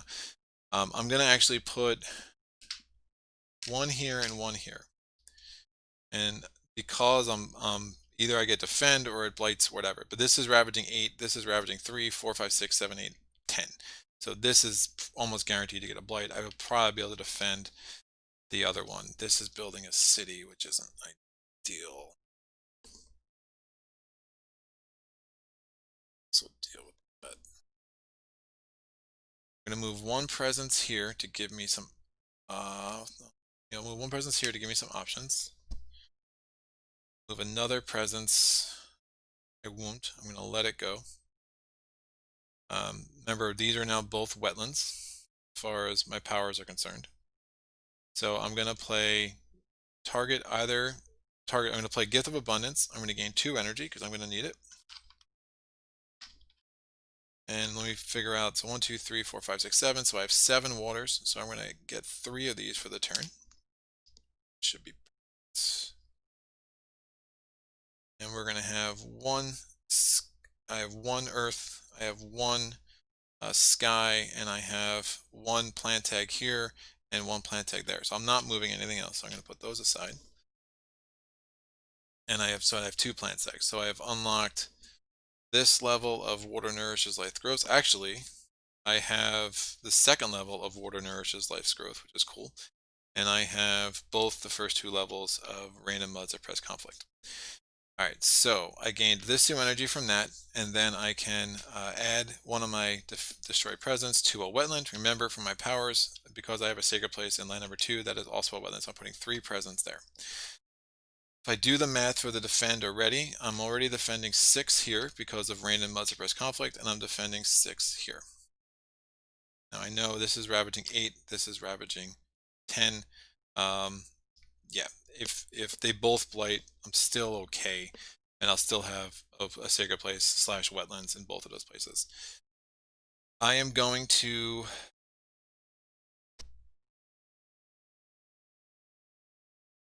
can't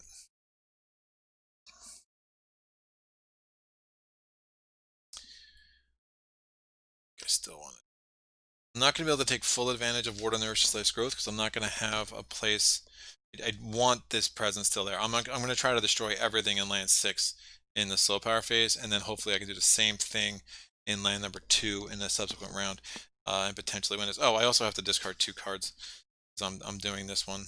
But before I forget, so it obviously is what it is. So I also discarded 2 cards. I was going to reclaim cards at the end of the turn anyway. All right, so let's hope that one of these gets removed or something.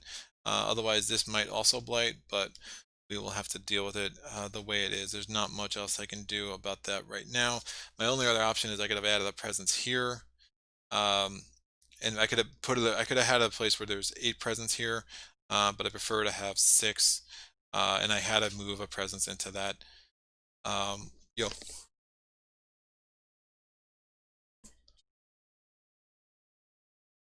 Because I want a wetland in land number 2 after. I guess I could move. Yeah, no, I hear what you're saying. I guess that's kind of like I was thinking, because one of the things I'm thinking about is Foundation Sink in the Mud. Do I want to destroy everything there this turn? Because that would be a ton of fear generation, and then maybe figure out a way to deal with land 6 next turn, which would be easier to do. And if this blights, I'm going to lose the presence, and I don't want to lack a wetland. I mean, I guess Downpour does have a way of moving presence, so that maybe that wouldn't be the worst. That would maybe I would be able to address it another way. The other thing I was thinking, if I moved this here, what I could have done is move this here, and then move this, and I think that actually kind of does what I want to do, while also defending land number 3. Was kind of the next thing on my mind. So let me do that. Because again, originally, the way I laid out the presence, that it's still the same number of presence, and I definitely could have made it work like that. So that's defended 8, and this is defended 6, just because of the way the powers work. All right, so Blighted Island effect. There is no continuing effect with this Blighted Island card. We're going to go to the events. The downside of that is obviously I lose my Sacred Place on land 5, but I don't have any powers that are using that anyway. So I think they'll all work. So Terra level 1 still. On each board, add 1 explorer to a land without invaders or Dahan. Not great against Russia. Normally it's like, oh, whatever, but now it's like, ew. All right. I think we'll be able to make this back up, though. All right. Prey on the Unwary. Each beast destroys 1 explorer. So, beast would destroy him. Now, the each exception with Jagged Earth is pretty explained in the rule book, where it's like each land that it would apply, right? So it's not like each action, yes, but because basically sense for impending danger is going to kick on every time this applies, even though it's technically just one action, but it's one action repeated many times over, just like repeating an action card, really. So I'm repeating Prey on the Unwary multiple times, as you'll see. So I'm going to destroy 1 explorer. This explorer won't be destroyed. He will just be moved. That generates a fear. I'm going to do the same thing on land 5. This explorer won't be destroyed. He's going to be... Ugh.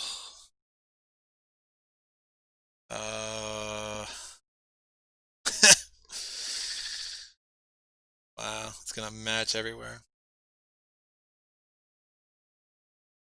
I put it here at Blights, and then it builds. I put it here at Ravages and then Cascades. I put it here at Ravages and Cascades.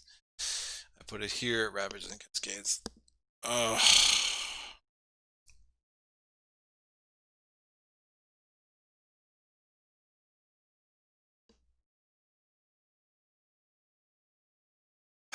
Each beast destroys. This has to go there, obviously. So gross. I actually never did Water Nurse's Life's Growth. I would basically just get 2 energy, because I have the 2nd level of it. I could destroy the presence to remove a blight. I obviously don't want to destroy this presence. I could have maybe figured it out a little differently, but for now that's fine. And then I could, whatever land I'm targeting that has that presence, I could gather a Dahan. Gather up to. I would probably choose not to. I don't see any reason why I have Dahan floating in the or there for that matter. So it is what it is. So the real question is, where the heck am I? Where am I going to? But yeah, no. At least one will get killed. The other one's just gonna run away. But yeah, I think that's kind of the obvious choice, right?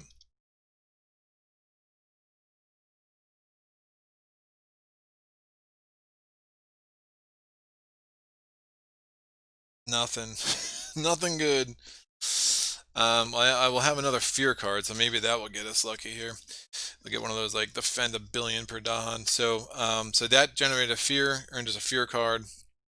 And the other, the Dahan event on here is Rouse the Spirits. Each spirit with at least 3 Dahan among its lands may use a slow power now instead of later. That's not going to work. So, fear cards. Help me, Obi-Wan Kenobi. All right. Well, interesting. Each player, so it's Terra level 2, retreat. Each player may push up to 3 explorers or towns from an inland land. So I'm going to push this guy here and get us back to where we started. Beautiful. Up to 3, so I don't have to push 3. I don't see why I would push more than 3. I mean, I guess I could push 2 here, but who the heck wants to do that? We're good. Terra of Dahan, reclaim fishing grounds. Each player chooses a different coastal land and each gather up to 1 Dahan and then 1 damage per Dahan. That is... Sure, I'll gather this Dahan. I'll do 1 damage per Dahan, which ultimately I'm just doing to generate a fear, and then he'll go to land number 2, which is going to blight anyway, so who cares? 1 damage, and this Dahan is protected because we're defended 8. His counterattack is reduced to Squadouche, so it doesn't matter. But at least we just generated that 1 extra fear, which is certainly there 5 fear in the fear pool, could be useful. So we are going to Ravage. We are ravaging in land 2 that destroys a presence. This defense is going to come off. We're going to ravage and land 3. It's defended 8. The Dahan retaliate with a total of 2 minus 8. So that's nothing if you were doing math at home. And we're going to now do the build actions. We're not building here. We are building in land 6. And now we're going to do level 3, stage 3 explore. We're exploring all over the known universe. We're exploring into land 2. We're exploring into land 3. So now this matches the card. This matches the ravage card. We're exploring here. So this matches the ravage card. And we are exploring here. So we got some issues to counter next turn. Because this matches all the ravage cards, I think did this already. This is all going to move. I think what makes the most sense is let me clear out. It's going to give me more fear. Let me clear out everything in land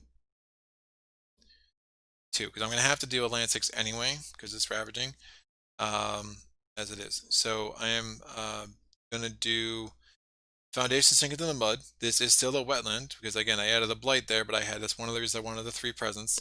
I'm going to do 1 damage to each city or town. So that's 1, 2, 3. So these have 2 health left and the town has 1 health left. Now I'm going to do that 2 more times in that land, paying for it both times. And that's going to allow me to destroy both these cities and this town. And that's a total of 5 fear. And since I have 5 fear in the fear pool, that I just know that's another fear card, right? Now I can do this 1 more time. I don't have to do it on the same land. I will do it on a different land, and I can do 2 damage to a town. And I will, where I have presence, I will do it in land 6. Has to be to a town. I don't have presence there, so I'm going to destroy this town and generate another fear. All right, so time's going to pass. All these are going to go here, because all this energy goes here. And we are going to have to reclaim our cards.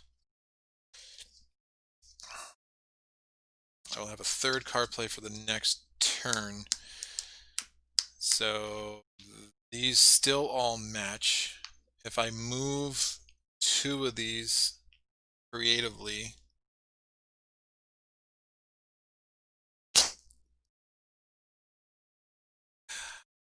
I don't know. All right, so I won't even finish that thought. I'm getting 2 energy for this.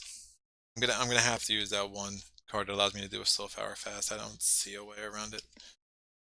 I'm gonna be able to move 3 presents, and I'm gonna gain a power card. I'm gonna have to gain a slow power because I'm still replaying all these cards, hurting for money. Add a wilds, push an explorer. It's free. It has a wetlands. Gather, target land can't have explorers. That's a non-starter.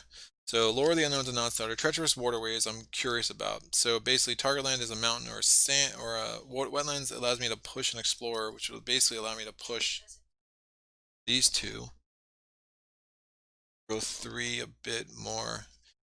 Yeah, growth 3 is hard, man. It's a hard one to make work. You know, there's some of these powers I'm really gonna need again. But I hear what you're saying. There's still a puzzle here that I haven't fully cracked, which is for a game we got 2 weeks ago. I'm glad, man. It's one of the reasons I love this game.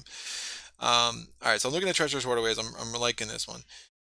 Razor Sharp Undergrowth and Gifts of Nature's Connection. Gifts of Nature's Connection is interesting. It allows you to get either 2 energy or 2 of a single element, but I don't have that many card plays, so that's not going to be that helpful. And that's fine. All right, let me see what I can do. So they're ravaging 6 in land 2. They're ravaging 1, 2, 3, 4, 5, 6, 7, 8, 9 in land 6, and they're ravaging 6 in land 7. And they're also ravaging 8 in land 4.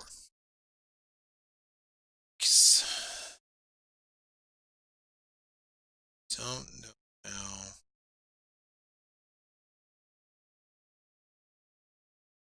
To make this work. So I can move 3. Definitely defend 6 here. One of those guys there. One of my moves. Move.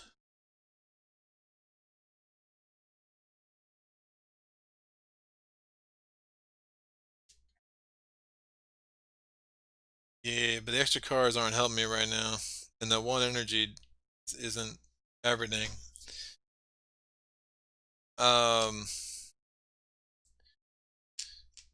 what do I want to do? I can. It's 3 away, so I can't move there. This is the 6. This, assuming I picked the right power cards, obviously. Want to maybe take care of that as a power.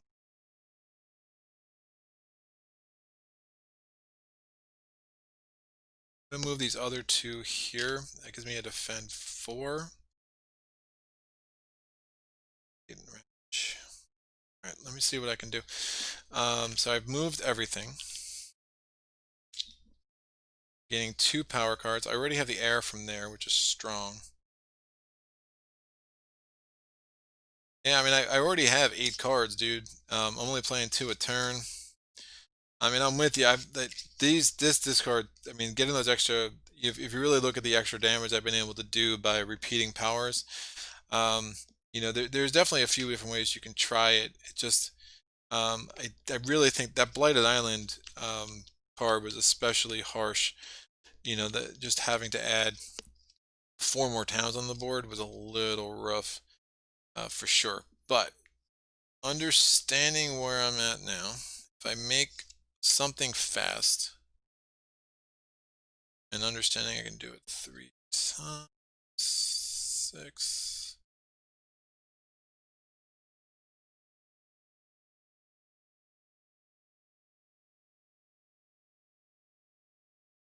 3.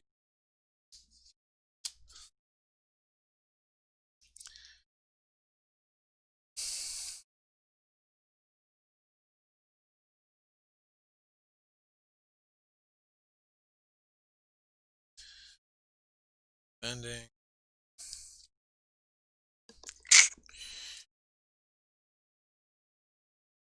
6 defending 4.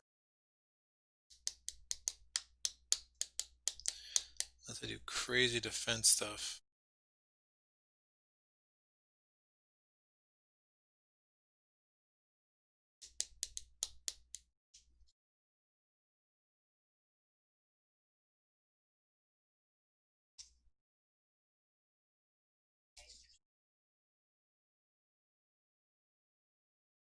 Now you're seeing it right. The question is, I just don't think I'm going to be able to do it.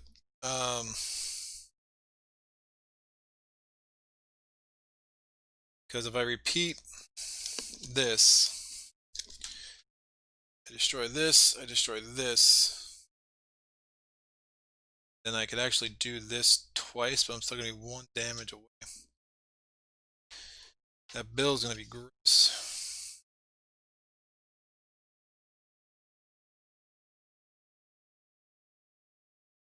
I'm only going to be able to do it 3 times. 2, 3, 4, 5. I have 5 waters.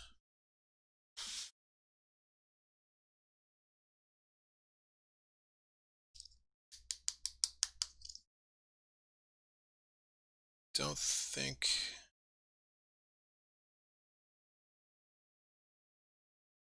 Also, this option, let's remove.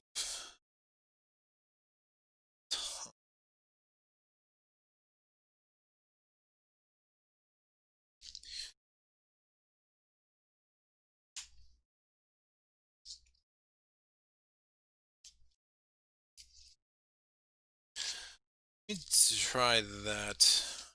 Give me some options. Alright, so I got this 2 energy from there. It's like 4 energy total. This 2 is going to go here.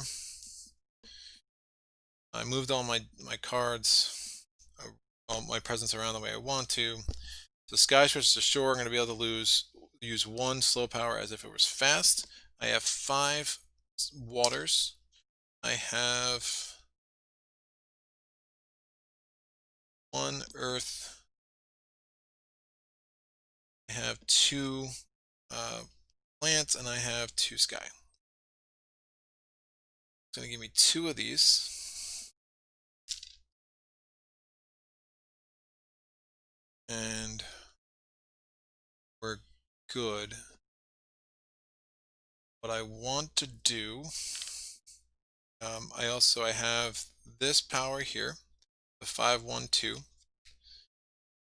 I can lose a presence to put a blight back on the card, and I'm going to gain 2 energy.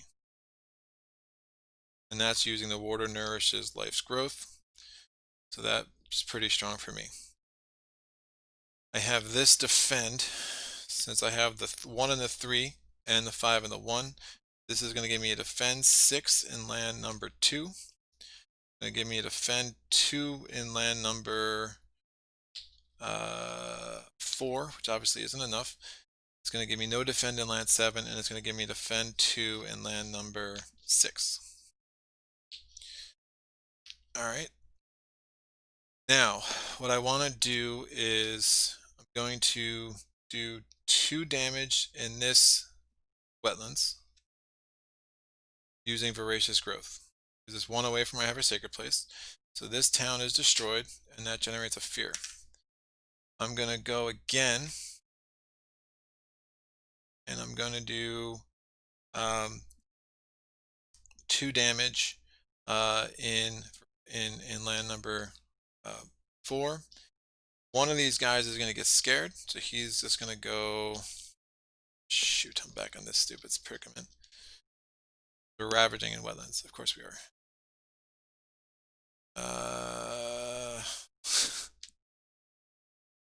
Or, even better, don't worry about those guys. I don't worry about the fear. I just do it again in this land by paying for it, because I can do this 2 more times. And I remove this blight. And then I do the same thing here. Do it again. And I remove this blight. And I have 6 blight on the card, which should give me some flexibility. It'll give me 1 chance to maybe make this happen next turn. Yeah, I don't hate it. Don't love it. Don't hate it. Let's see what these fear cards are. So we're going to the Blighted Island effect. There is nothing. We're going to the event cards. War touches the island shores. Ugh.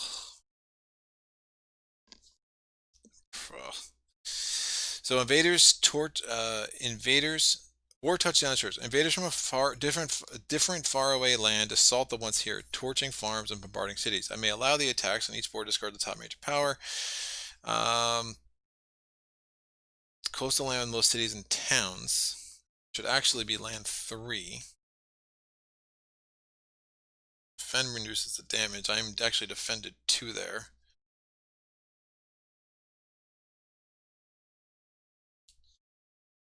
Or I add a fear card. I really don't want to add a fear card, and I don't hate getting rid of that town. It's one less thing to worry about.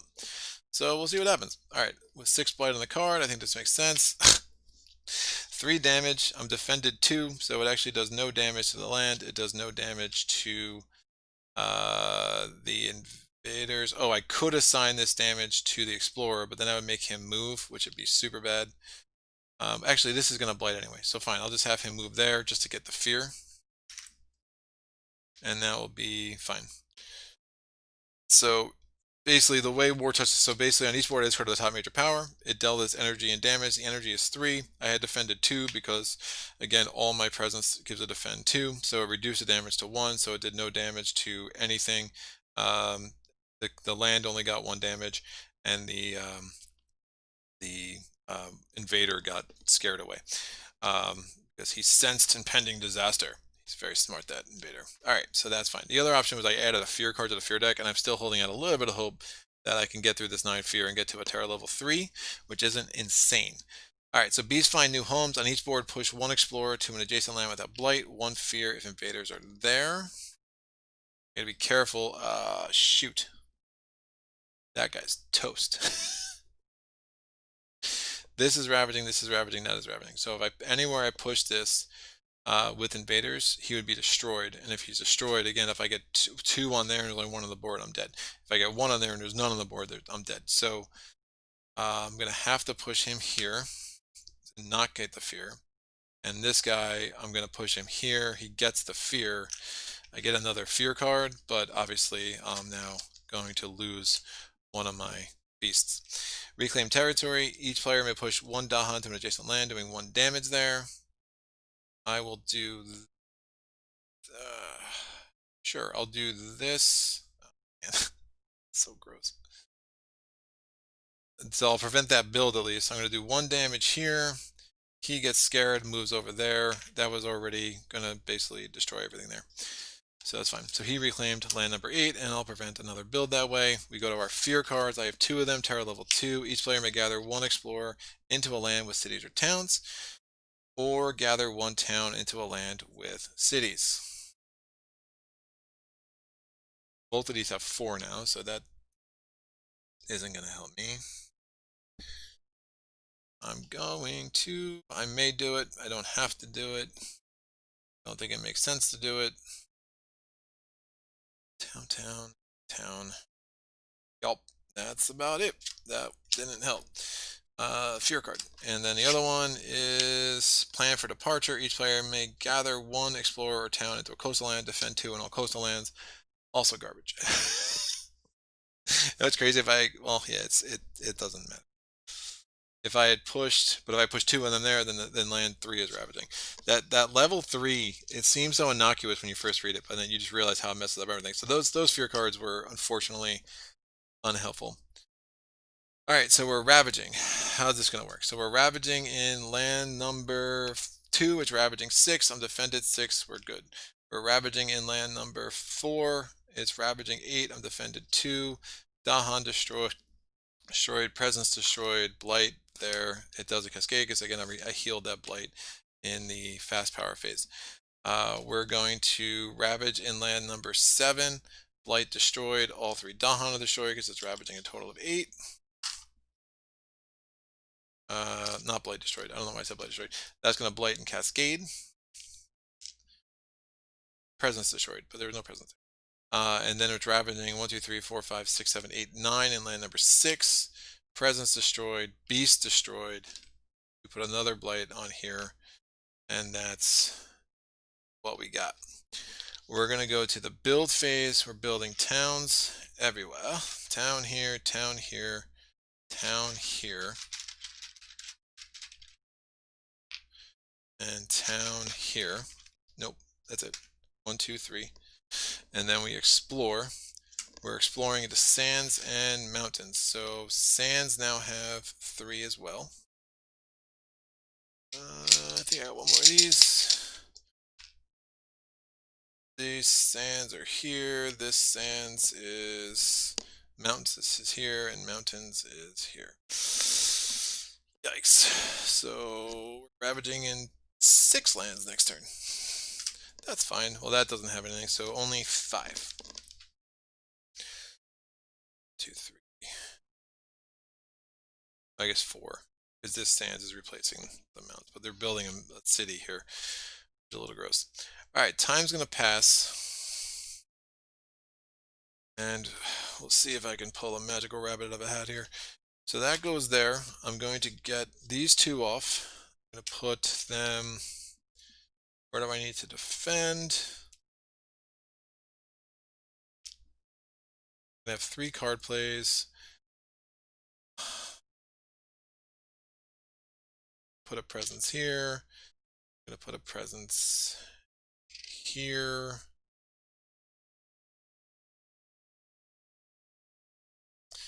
I'm going to be able to move 2. Just gonna need to... I can get through the 9 fear and kill that city at the fast power? Maybe? Yeah, just these are all slow. I already used Sky Stretches to Shores. No reclaim ability here.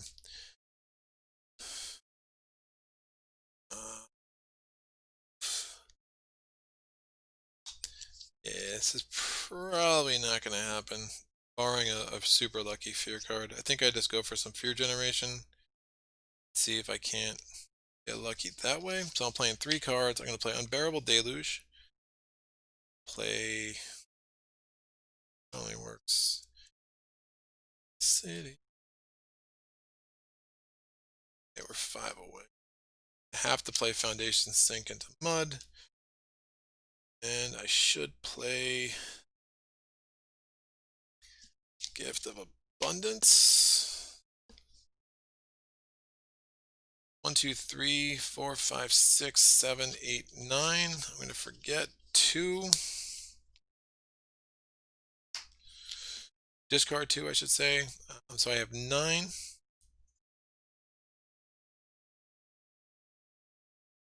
that 3? Alright, so I'll just put the 8 here. I'm going to get 4 of these.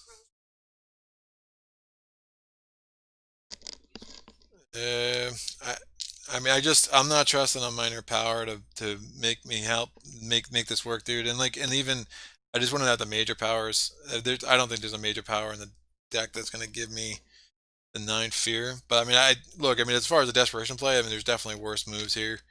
I'm gonna move presence into here because I'm gonna need a presence there. And I'm going to move a presence into here to give me a defend 8. Let me look at my elements. Again, I have 9, I have 3, I have 2, and I have 2. I only have 2 earth. I'm 1 earth away from actually being able to not add blight in a certain growth land.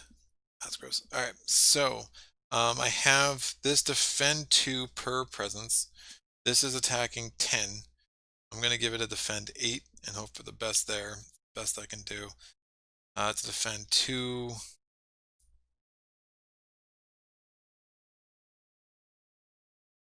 That's probably not worth that presence. I put presence here and here to start. That was probably a mistake. I think they're both going to blink cascade anyway. So I'm going to actually defend 10 here. And I'll put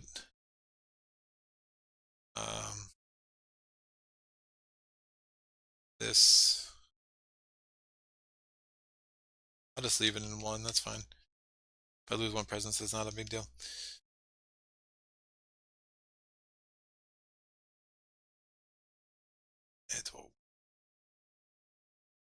That's fine. So these I get the two money for the energy track. No presence track. So I'm going to use that to pay for this and this. We are going to get 2 energy from Gift of Abundance. We are going to then add a destroy presence to a wetland where I have presence. Remember, I also have this. This is defended 10. I'm not even worried about the other defense. So I'm going to get 2 energy because water nourishes life. And that allows me, I'm going to basically destroy this presence to get another blight on the blight card. And I can gather a Dahan, whatever, that's fine. I already did this. Now, I have, this is 1, 2, 3, it's attacking 12. Don't think it makes much sense to try to do anything magical there.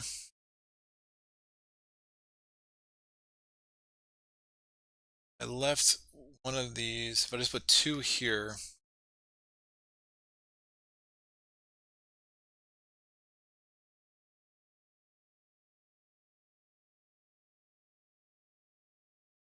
generate a fear. Still a billion fear away. So I put a presence there. That makes some sense instead of putting it there originally and then I moved it there. But now this is only defended 8. What I could do is I can use Unbearable Deluge twice. And I'll use it here and I'll use it here. Now that's going to be counting as a wetland, so I'll put that there. So this is actually defended 11. and this will be defended. I do it twice there. I'm only having one left.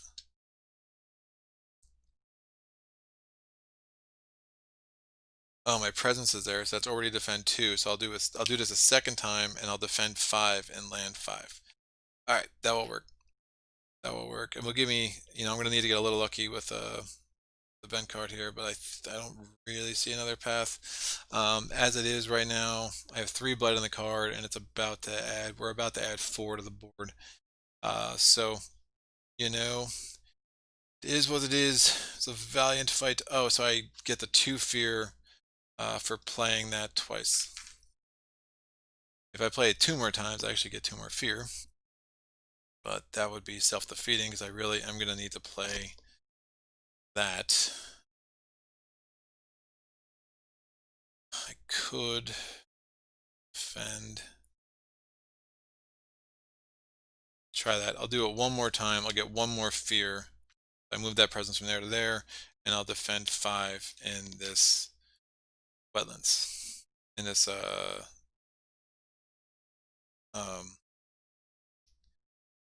5 in this jungle. The other reality is when I remove the presence, I could have set the defense in motion, and then I could have done War to Nourish his life.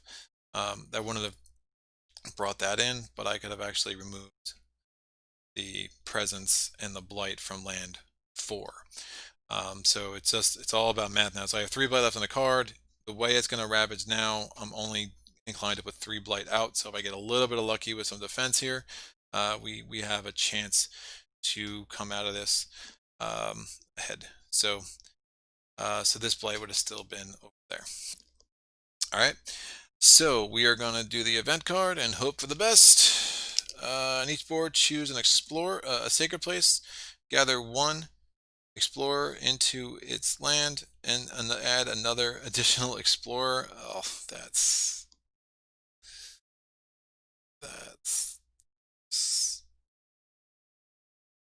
on each board. Remove 1 blight from a land with at least 2 Dahan. I have no Dahan. Oh, I lost all my Dahan. Oh, they gave us the card too.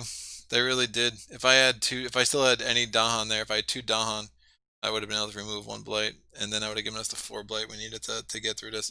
But as it is, I have to move. It's ravaging 8 there. I have to move this into a sacred place. If I add it there, it ravages there. If I add it there, my defense is not going to work. So we are toast. I'm going to put this explorer there. I have to add another one. No, we're not in stage 1. Hold on. Let me read this again. We're in stage 2. Invaders do +1 damage per land when ravaging. That's a little different. We're still toast, but it's different. So they're actually, we'll make that work one at a time. On each board, add a disease to a jungle or wetland with the most cities or towns. That's going to be here or here. I'll put it here. And on each board, remove a blight from at least a land with at least 2 Dahan. I have nowhere in fear cards, so now we have to ravage. We can do whatever order we want. This defense would work here because it's only ravaging 1, 2, 3, 4, 5, 6, 7, 8, 9, 10, 11. Because again, it's ravaging an extra 1. We were defending 11, so that was fine. It's ravaging. Oh, this kills it. It's a ravaging 7 in here. We're only defending 5, so we add a blight that destroys a presence. It's ravaging a billion here. 1, 2, 3, 4, 5, 6, 7, 8, 9, 10, 11. We're only defending 5, so that's a blight. And then it's going to ravage here and cascade. No more blight on the card. We are losers. Oh man, yeah, this is a tough matchup. If you can see, like, if the explorers are not doing 2 damage, you see Downpour's the magic of Downpour. Like, I mean, that defense really works a lot better. The math totally changes. I mean, I'm getting up to 11 defense pretty easily. It's just, I think Russia's really rough true solo matchup for Downpour. I think against Scotland, against Habsburg, against any of the original adversaries, I think you see a much better matchup. Definitely made some strategic errors. Got a little lucky that it was a still healthy island card.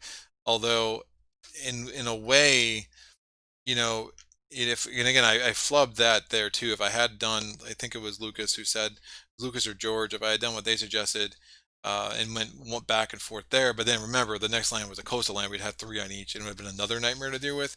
But that extra blight in the fear pool, the extra fear in the fear pool, I mean, it adds up, and I probably added another 4 fear just to get where we were. I mean, there's a chance we would have already been at terror level 3, which changes the math a bit.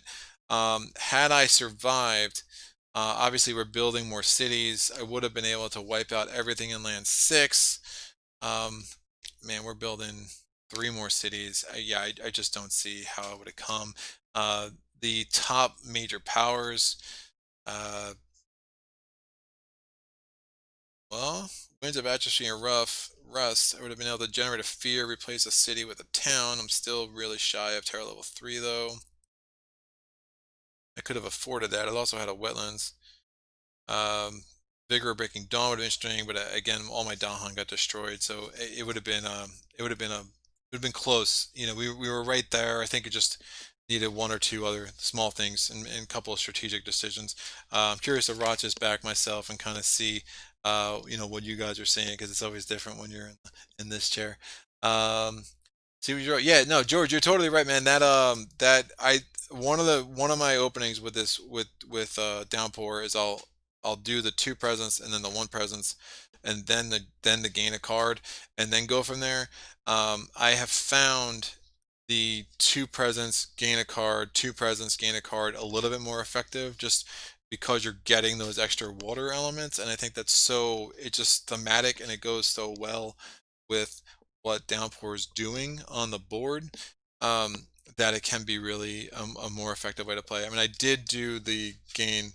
Did I do that once? Maybe I never did that.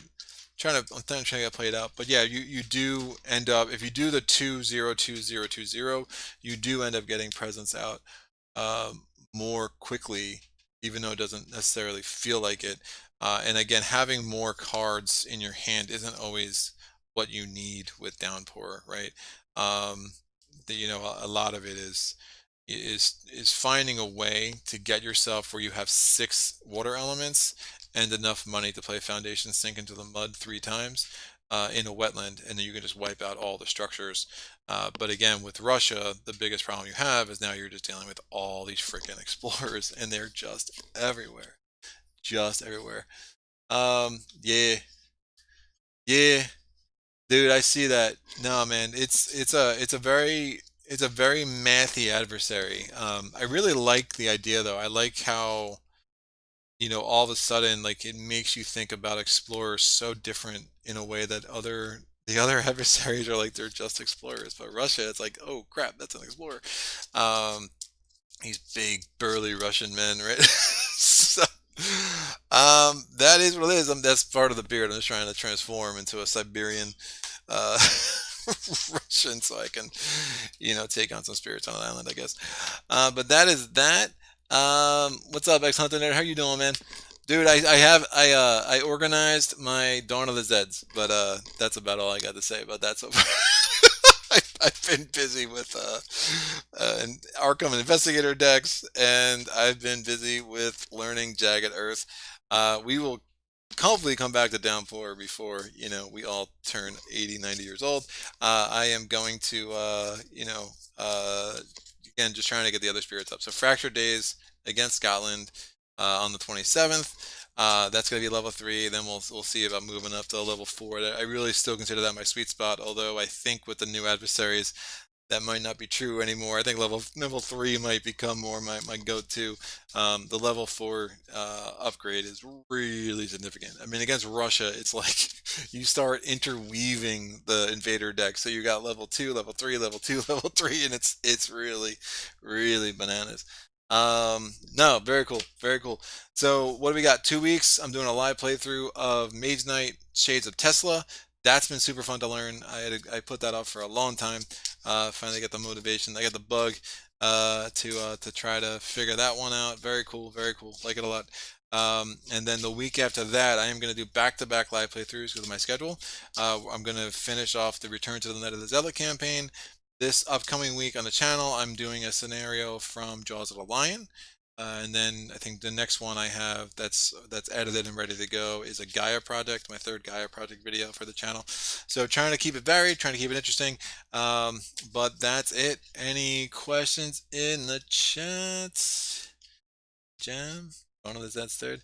All right, cool, cool. Yeah, I was ex Hunter told me I should get it a long time ago, and then it was on my radar, and finally found it for a price that I was willing to pay. Let's put it put it that way. But it looks cool. It looks really cool. I know 3 Minute Board Games was raving about it, so it kind of gave me that extra bump because I really respect that guy's opinions about games from his videos. But any questions? I'm sure missed rules. I know whoever pointed out I didn't put the presence on the board on the board that one time. I think it was like round 5. Thank you. That was really helpful.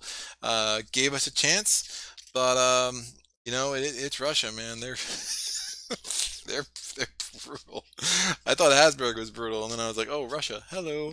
Uh, I wonder what Hasburg level 3. I don't even know where there they are. My adversary cards are over here.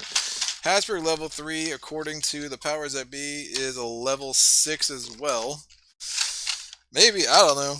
It's curious. I know I took on Russia level 3 was Stone and got thoroughly dismantled pretty quick. I only tried once though.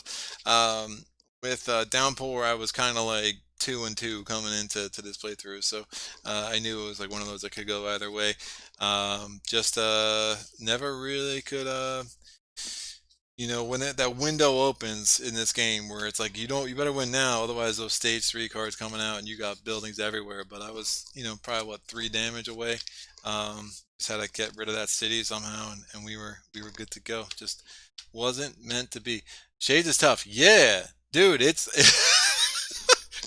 like what the heck, dude? Like Shades is really tough. I was getting dismantled in that game as well the first few times I played. But I like it. I like it a lot. I like the challenge. I think I've tried to change some of my strategies, and I think it's learning how to make use of those cemeteries and make use of those magical glades. I'm amazed at how like all the new enemies, man. Like they just have the extra shield abilities, and then like the elemental resistance and all of it. It's so brutal. But yeah, it's a cool little challenge. And I think it's a great. I'm glad I got that in the rotation for me now. As I try to continue to feature Mage Knight pretty heavily on this channel. So Mage Knight, Spirit Island, that's 1-2, and then we'll start getting some more Arkham on here. Really excited to kind of go the next step after this Return to campaign is over. But I blabbered long enough. I need to give my voice a rest, I guess.